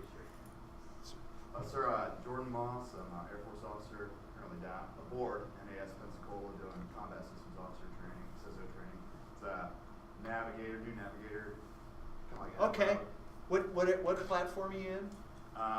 Still in training, so I haven't dropped yet. Okay. We're flying C1s right now. Okay. Very cool. Well, I'm going to change this a little bit. yesterday it was a little bit of a lecture format, which is okay, but I'm probably going to try and make this a little bit more of a discussion format. We're going to talk about, here we go, some folks. Okay. This was an undergraduate class that I put together when I was a professor of naval science at Northwestern. And I was interested in making sure that my students were familiar with what I thought they needed to understand as second lieutenants and ensigns as they got ready to go to war. And has anybody in here read The Phantom Soldier or Tactics of the Crescent Moon? Very good. Okay, yesterday nobody had. This guy, Marine Corps gunnery sergeant, I believe, okay, is on a crusade to understand and make sure that people realize what we're up against out in the battlefield. And one of the things he did a really good job with in Phantom Soldier is in World War II, the Japanese faced fires that we don't really begin to appreciate today. 16-inch guns from battleships, continuous fire bombing. I mean, the ability to concentrate fires in World War II was actually extraordinary. It didn't have precision, but what they didn't have in precision, they made up with mass. And they discovered how to neutralize those fires, okay? So if you're coming in with just a fire solution, you're going to run into a pretty sophisticated enemy. And you need to understand that. That's one of the things we're running into Iran right now. So Phantom Soldier is a real good description of why fires, while they may be necessary, they're not sufficient to really win tactically or even strategically. Tactics of the Crescent Moon gives you some real insights into the clans and the organizational structure that were there. So Charlie Wilson's War, a whole new kind of warfare. You get a U.S. representative who, with a CIA counterpart, is basically able to arm the Mujahideen in Afghanistan and help counter the a Soviet army. Okay? Completely different kinds of warfare than you'll find in your classic texts. And then finally, you got this guy. I'm glad he's gone. But people don't listen to what he said. A couple of things. He wanted us out of Saudi Arabia, but he also wanted to bankrupt us. Okay?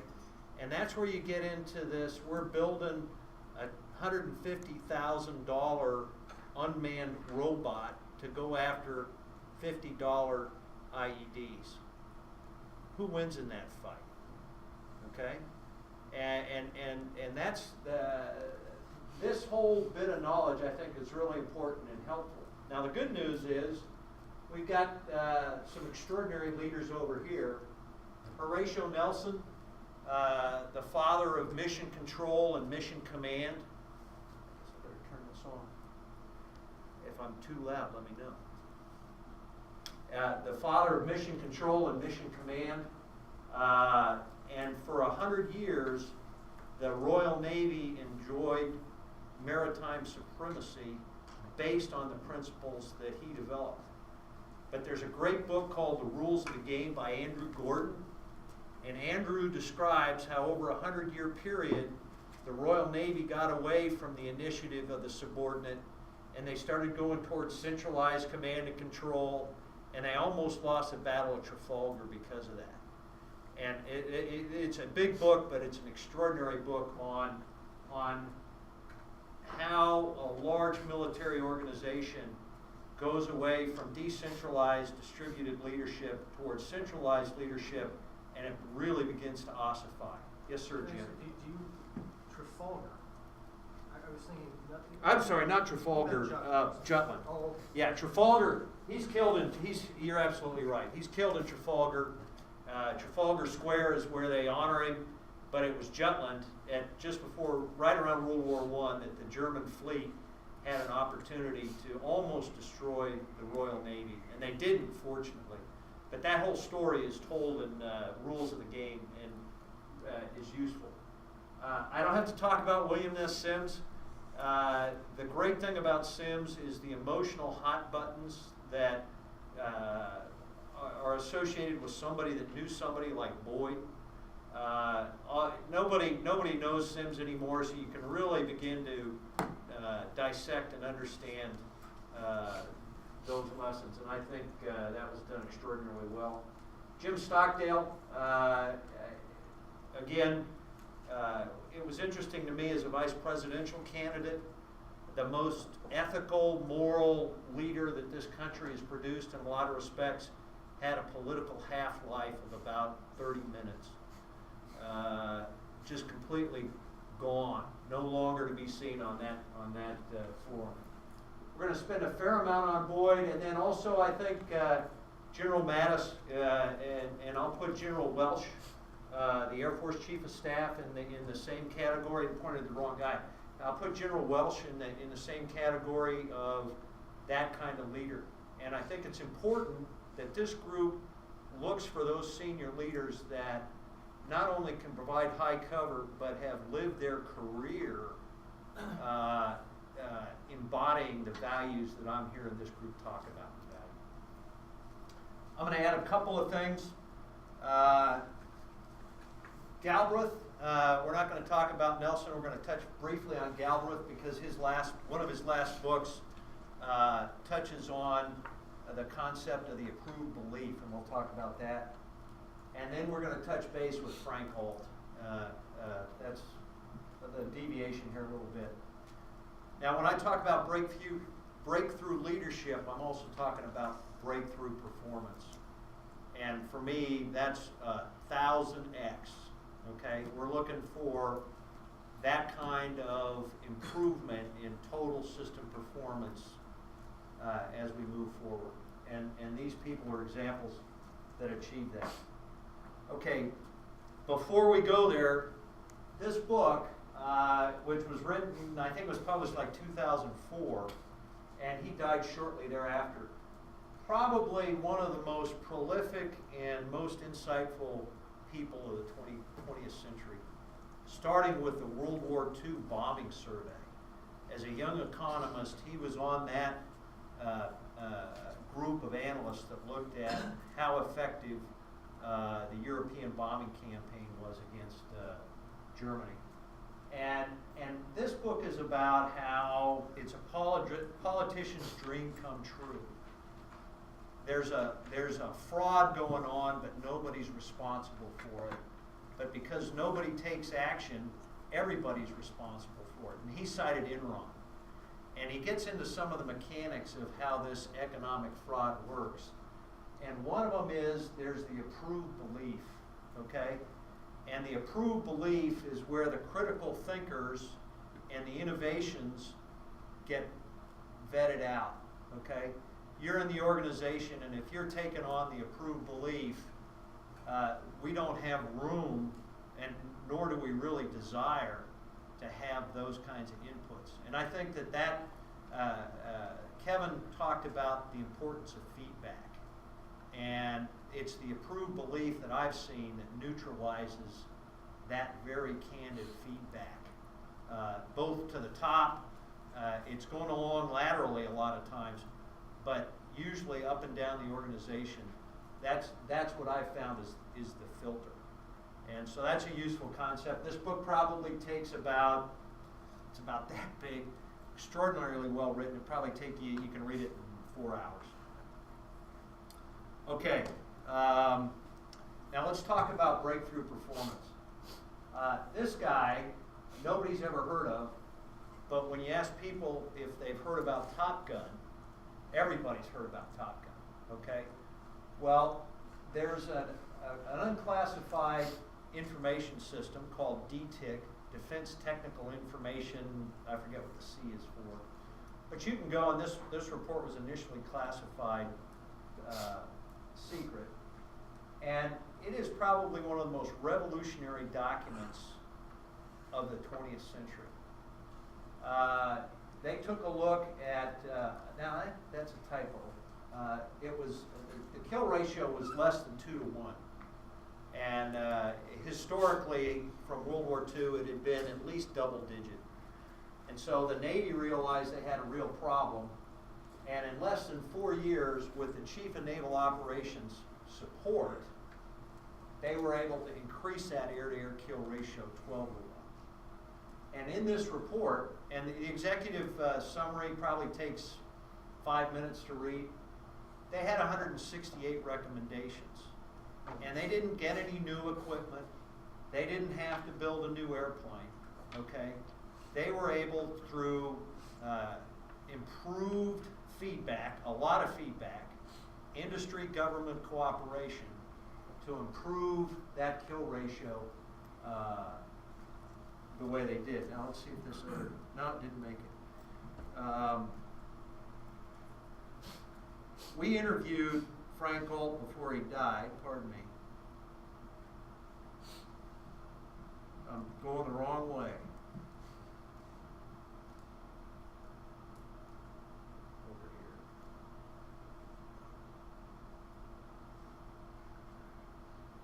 here. Okay. We interviewed Frank before he died at Quantico at the Marine Corps Research Center, and he was talking about the next war we were going to fight and whether or not there was going to be a need for an alt report 2. And his point was, if we continue to have critical self-analysis, train like we intend to fight, then we probably don't need to have an alt report 2. And this goes back to the Sims. Sims came back. He got the ships. He didn't tell them what to do. He put out, your job's out there to hit the target and hit the target better. And they learned how to do that. And it was a continuous self-criticizing organization that evolved to the actual improvement was 3,000%, okay? So there are certain principles when you study these leaders and how they achieve that tend to come through, and one of them is continuous learning and feedback in the field. Okay, now let's talk about Boyd. Who in here has not heard about John Boyd? Okay, who in here has not read this book? Okay, there's several books out there. I was lucky to know Boyd from 1989 until 1997 when he died. And he had a couple of nicknames. One was the Mad Major, and that's when he was at Eglin Air Force Base with a guy named Tom Christie. And he wanted to develop a thing called the energy maneuverability diagram that he needed a lot of computer time. And the only computer time they had was at night. And he went to his chain of command and he says, you know, if I develop this energy maneuverability diagram, we'll have an envelope for aircraft performance that's not a single data point, but is actually the entire flight envelope of the airplane. And then we can overlay that with the threat, and the delta will tell us not only where we want to design, but also where we want to fight that airplane. Extraordinarily valuable. So he and Tom Christie used the computers at night. What do you think the Air Force's first answer was for Boyd doing that? They tried to court-martial him, okay? And that's very serious. They tried to court-martial him. Thanks to Christie, they turned that around and he ended up getting a Distinguished Service Medal as a major, okay? But that shows you some of the approved belief or institutional pushback that John Boyd ran into.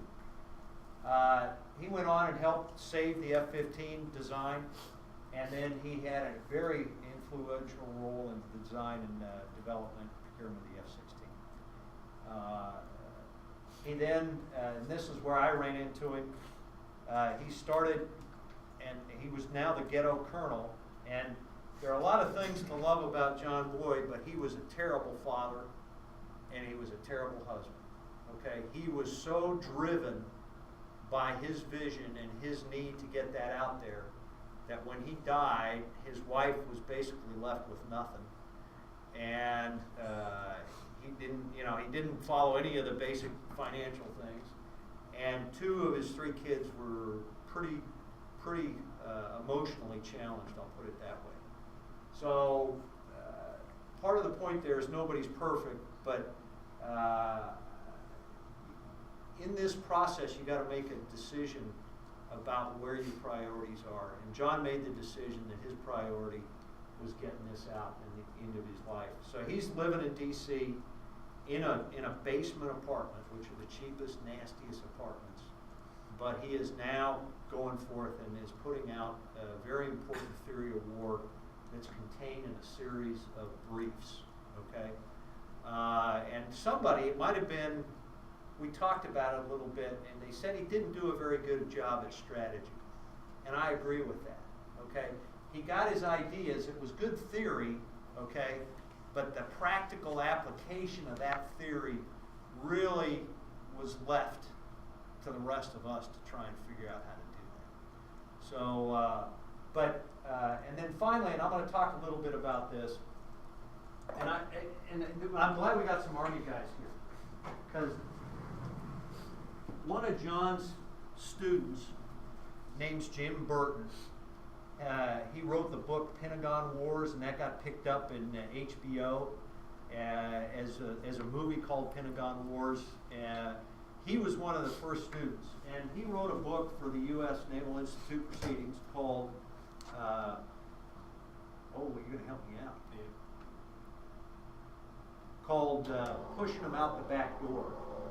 And this is at the end of Desert Storm, where you have the Persian Gulf over here. You've got the Republican Guard here. This is Kuwait, Iraq, okay? And here comes the U.S. Army, okay? And they're coming in phase lines, okay? And the way a phase line works, and most Army guys understand this and execute this almost without thinking, okay? And basically, you get your whole army over here, and then you got to stop. You got to refuel, you got to do all sorts of things, and the people that are sort of straggling have to catch up, all right? If you have lots of resources and you have the preponderance of force, okay, that's a very effective way to do it. Generally, you're going to have to go through this kind of command and control, okay? And it's going to be methodical, if nothing else. Well, the Marine Corps, and I get some good they look at it, they also have this thing called commander's intent. And they basically say, we want to get over there as quickly as possible. And the way we're going to do that, we're not sure what kind of barriers we're going to run into, so they're going to be surfaces and gaps, okay? So I'm just going to send a whole bunch of thrust lines, okay, across there. And if you run into a surface or you start having problems, you're going to have to try and figure out how to get away from that surface, because I'm going to put my resources here. For whatever reason, could be luck, could be commander skill. The feedback from the uncertain environment is telling me that you're being successful, and that's where I'm going to put my resources, okay? So what happens, and this is the pushing them out of the back door, the U.S. Army keeps going this way, and what happens is they actually squeeze the Republican Guard back up into Iraq, and they're able to reconstitute and allow Saddam Hussein to continue to have some military effectiveness after the war. And Burton's argument, Boyd was just real adamant about this. Thrust lines, not phase lines, because that would have allowed the forces to get behind. Instead of tying it to the slowest moving and stopping, that would have gotten behind the Republican Guard. And when you come at an army from behind, and I understand it, you're now in the cooks, and that's one of its real soft areas, and you can have a field day. So I use this a lot I'm now in the industry, okay? And an awful lot of industry is tied to this way of thinking, okay? And as we've gone into this very uncertain environment, have lots of low-cost thrust lines, okay, and reward success. You don't necessarily penalize failure, but in an entrepreneurial mindset, this way of thinking, okay, I'd like us to get behind and destroy the Republican Guard as quickly as possible. I've got professional Marines back here that could probably do a much better commander's intent than that, but that's very helpful in both civilian and military organizations. And I have not found that many Army guys. I know Don Vandergrift, and he's a heretic, and also McGregor, Doug McGregor. A lot of Army guys that I talk to, I don't get the sense that they want to practice that. There's a bigger comfort level over it. I don't know. But thrust lines, limited resources, uncertain environment, I think that's a direct application to what we're talking about. Dan, can I comment on that? Please. I've been teaching tactics in the Army for a long time. I would say that the Army as an institution is, and you know, it's a big organization, we can all disagree. We're much more on this side of things. Makes my heart soar like an eagle. Okay. But, you know, and obviously there are exceptions to every rule. I mean, we could talk about the left hook and the attempt by the 24th to block at the Hamra crossing to block Republican Guard. That was a strategic decision made to preserve a certain amount of combat power that may or may not have been the right decision. But there was a strategic decision to stop killing the Republican Guard as they were retreating into Iraq. So that was not a tactical decision. It was a strategic one made for strategic reasons. But I think this is where we want to be as Army. We use the concept of lines of operation as opposed to thrust lines. But that is, if you talk to anybody, and I'll ask Joe to comment on that, teaching the Cavalry Leaders course. This is what we're teaching. We call it Recon Full. I love just that term alone. That's a feedback-driven.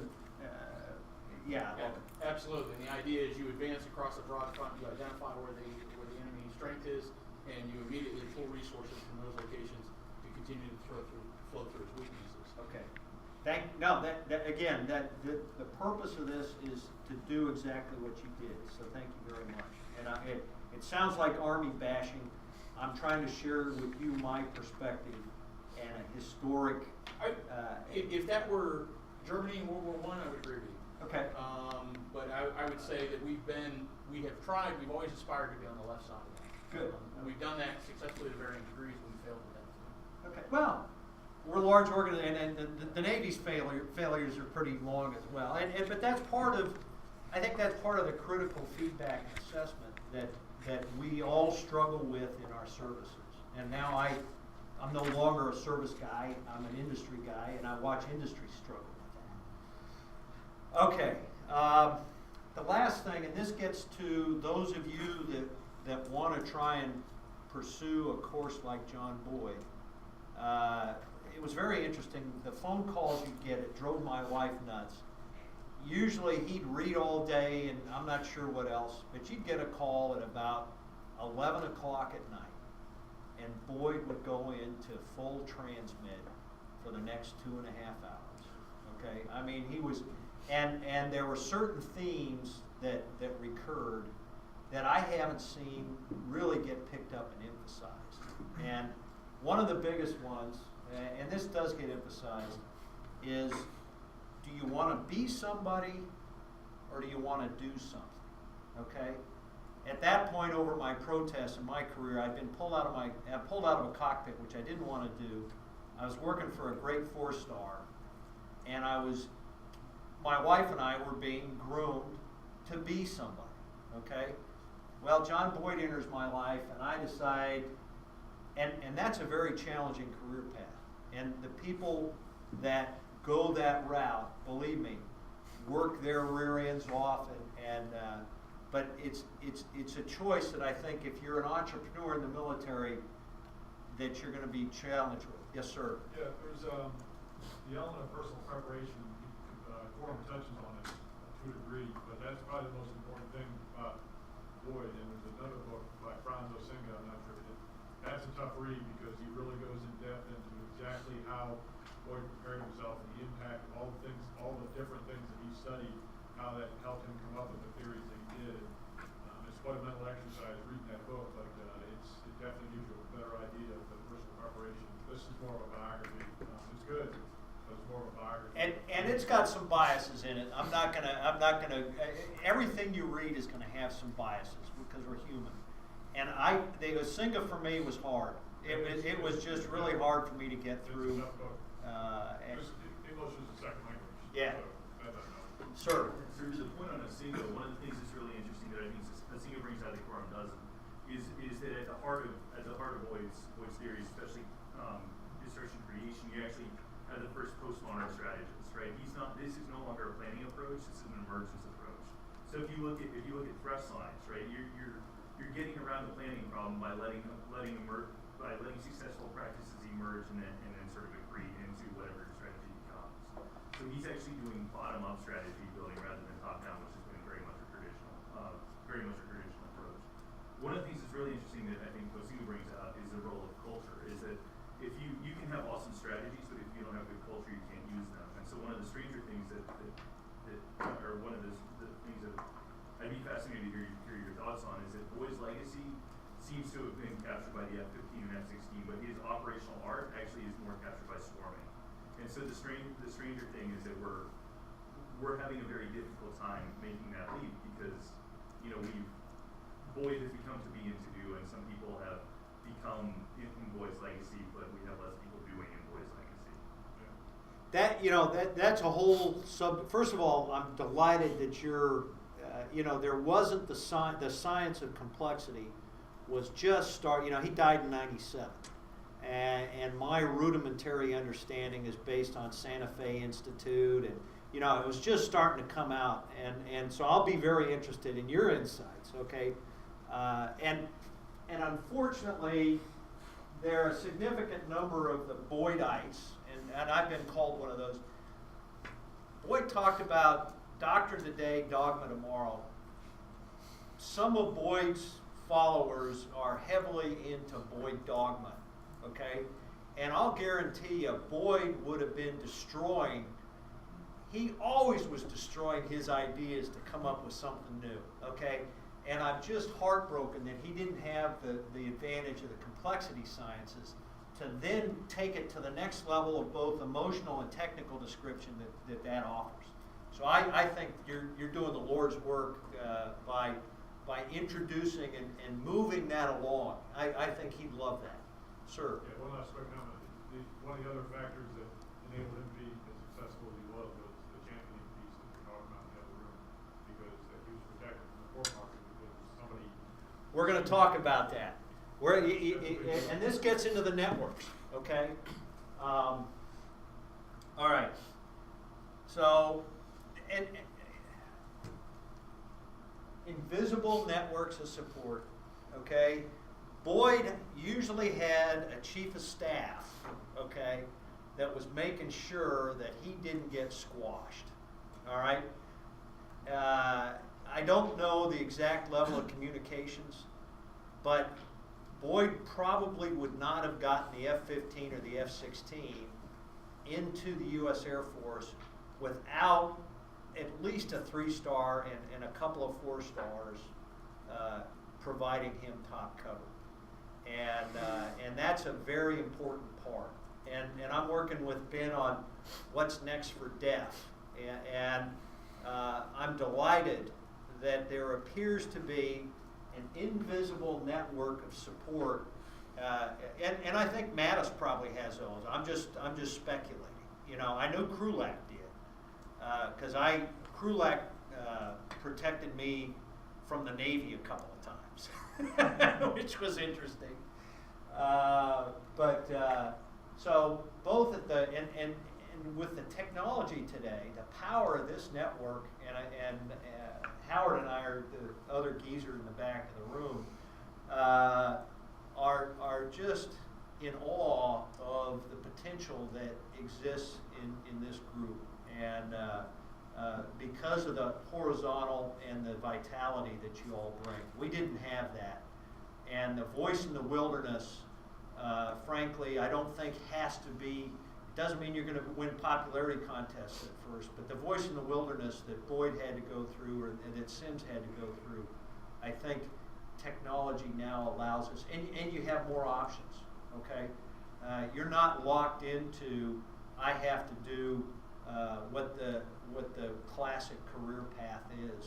You can go in and out of either the guard or the civilian community or back in. It's very powerful.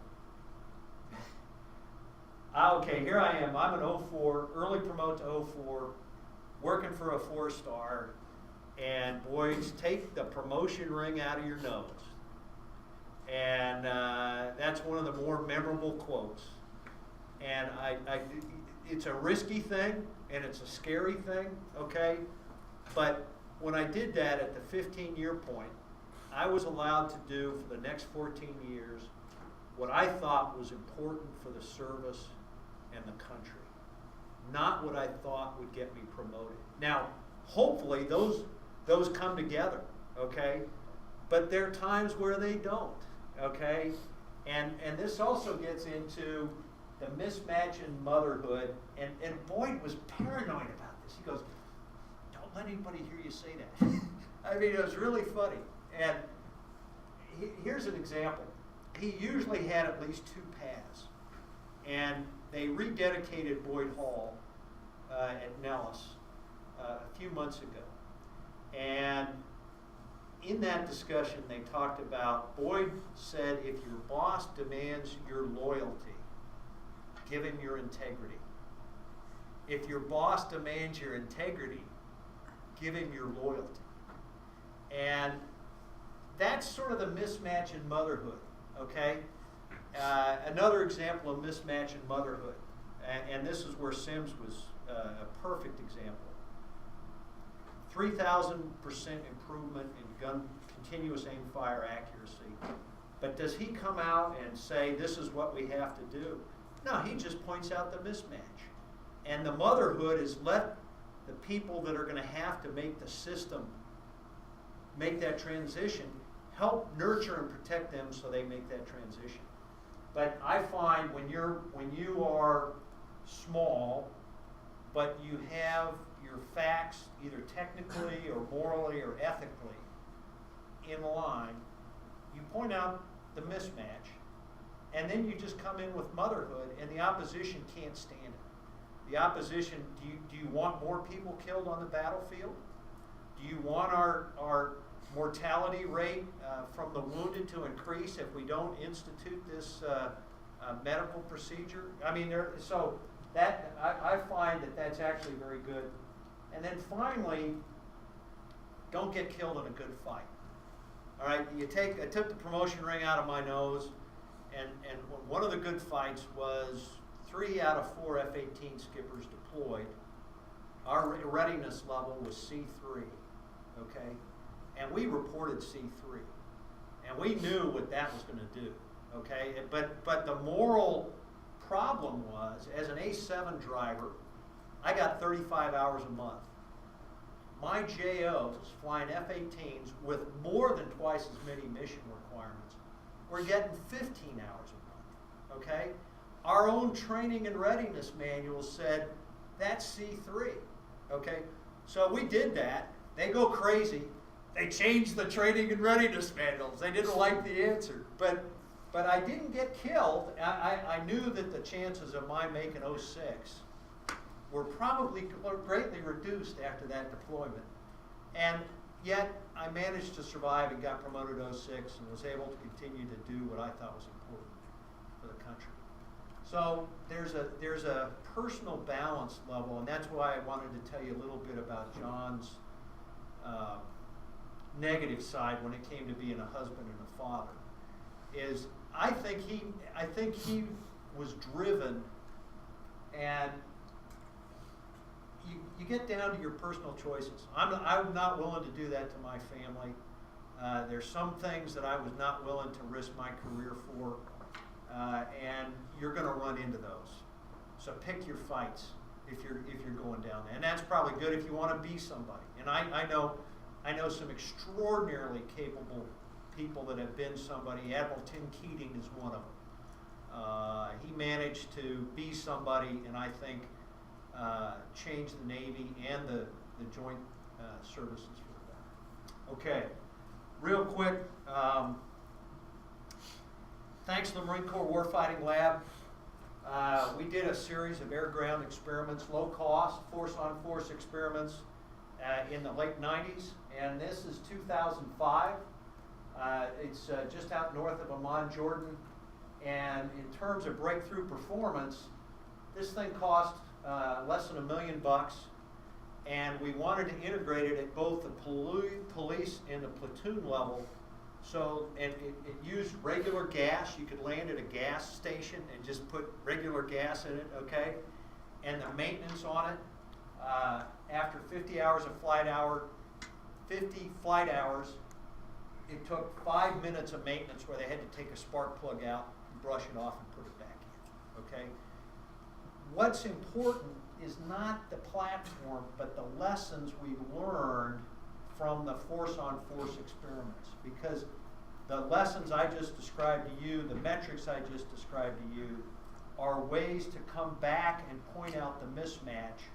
We can provide continuous overhead support in a relatively benign environment for a fraction of the cost of these other platforms.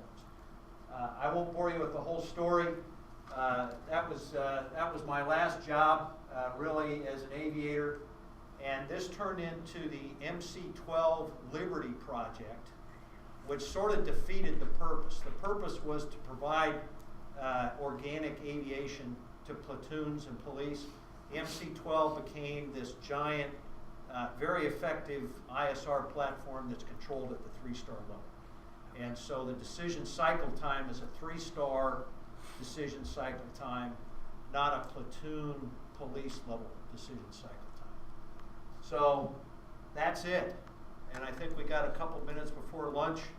I'm frankly blown away at how many people are here, and I really I hope this was useful. I look forward to talking to you today and tomorrow, and thank you very much. I got time for any questions. Please jump in. Sir.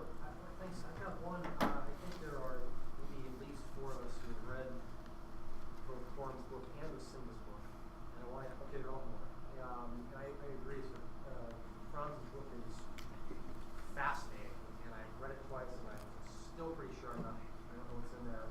And Lucinda agrees because he read something I wrote, so like clearly wrote his book. So on the other hand, good feedback. Sure, yeah.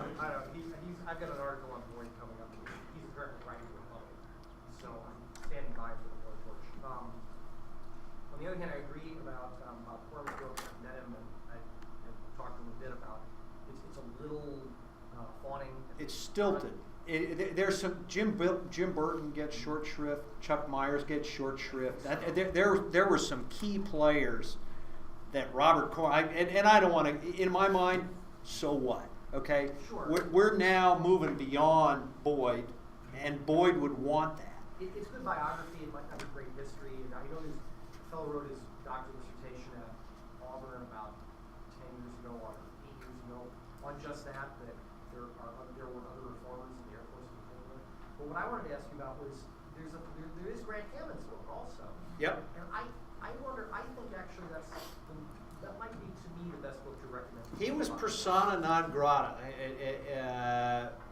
by some of the Boydites, and I agree with you. I like Grant Hammond's book, but because, and again, it's this just makes your head hurt, where there's so few people that understand this, and here's somebody that understands it, Grant Hammond, and is getting it out there in the right forum.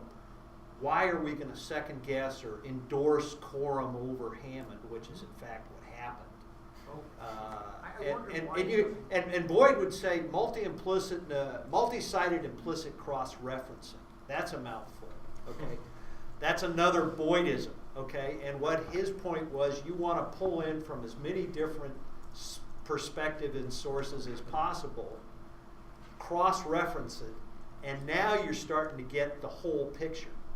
And so why Boyd's own acolytes wanted to put their efforts behind one of these many sources is just, it just hurts your heart. So, but I think the focus is fine. What's beyond Boyd, and you're working on it. That's I think the point, the Boydian point, you know, and I think Scott Shipman, who's a mutual friend of ours, I think, would say that, like you said before, Dan, Boyd would take Boydians to task these days. It's not about Boyd, it's about what's next. Right. It's about figuring out what your asymmetric advantage or what the the entrepreneurial innovation is available and going after that. I would be, you know, carrying it out. If he was still alive today, I think it would be real interesting to see what he'd left behind on Buddha, what he'd put aside. And I think Scott says that quite a bit in our gatherings. Sure. Sort of build on that. One of my I've had a personal experience recently which sort of opened my eyes on you said there were other reformers. One of these individuals who was actually contemporary of Boyd was an individual, Colonel Ron Terry. He basically single-handedly built the gunship program, the payload program, everything that Afsac's ever flown. And the fascinating thing, I ended up talking to this guy about a year ago, and I had the expectation that he was going to be sort of Cresswell operator. He is the most strategic thinker that we have, and unfortunately he's in his 80s. It's great American. I wanted to try and get more gunships procured when I was in OSD, and that's a whole different. We have one other question, and then I think we have to break. Yeah, go ahead.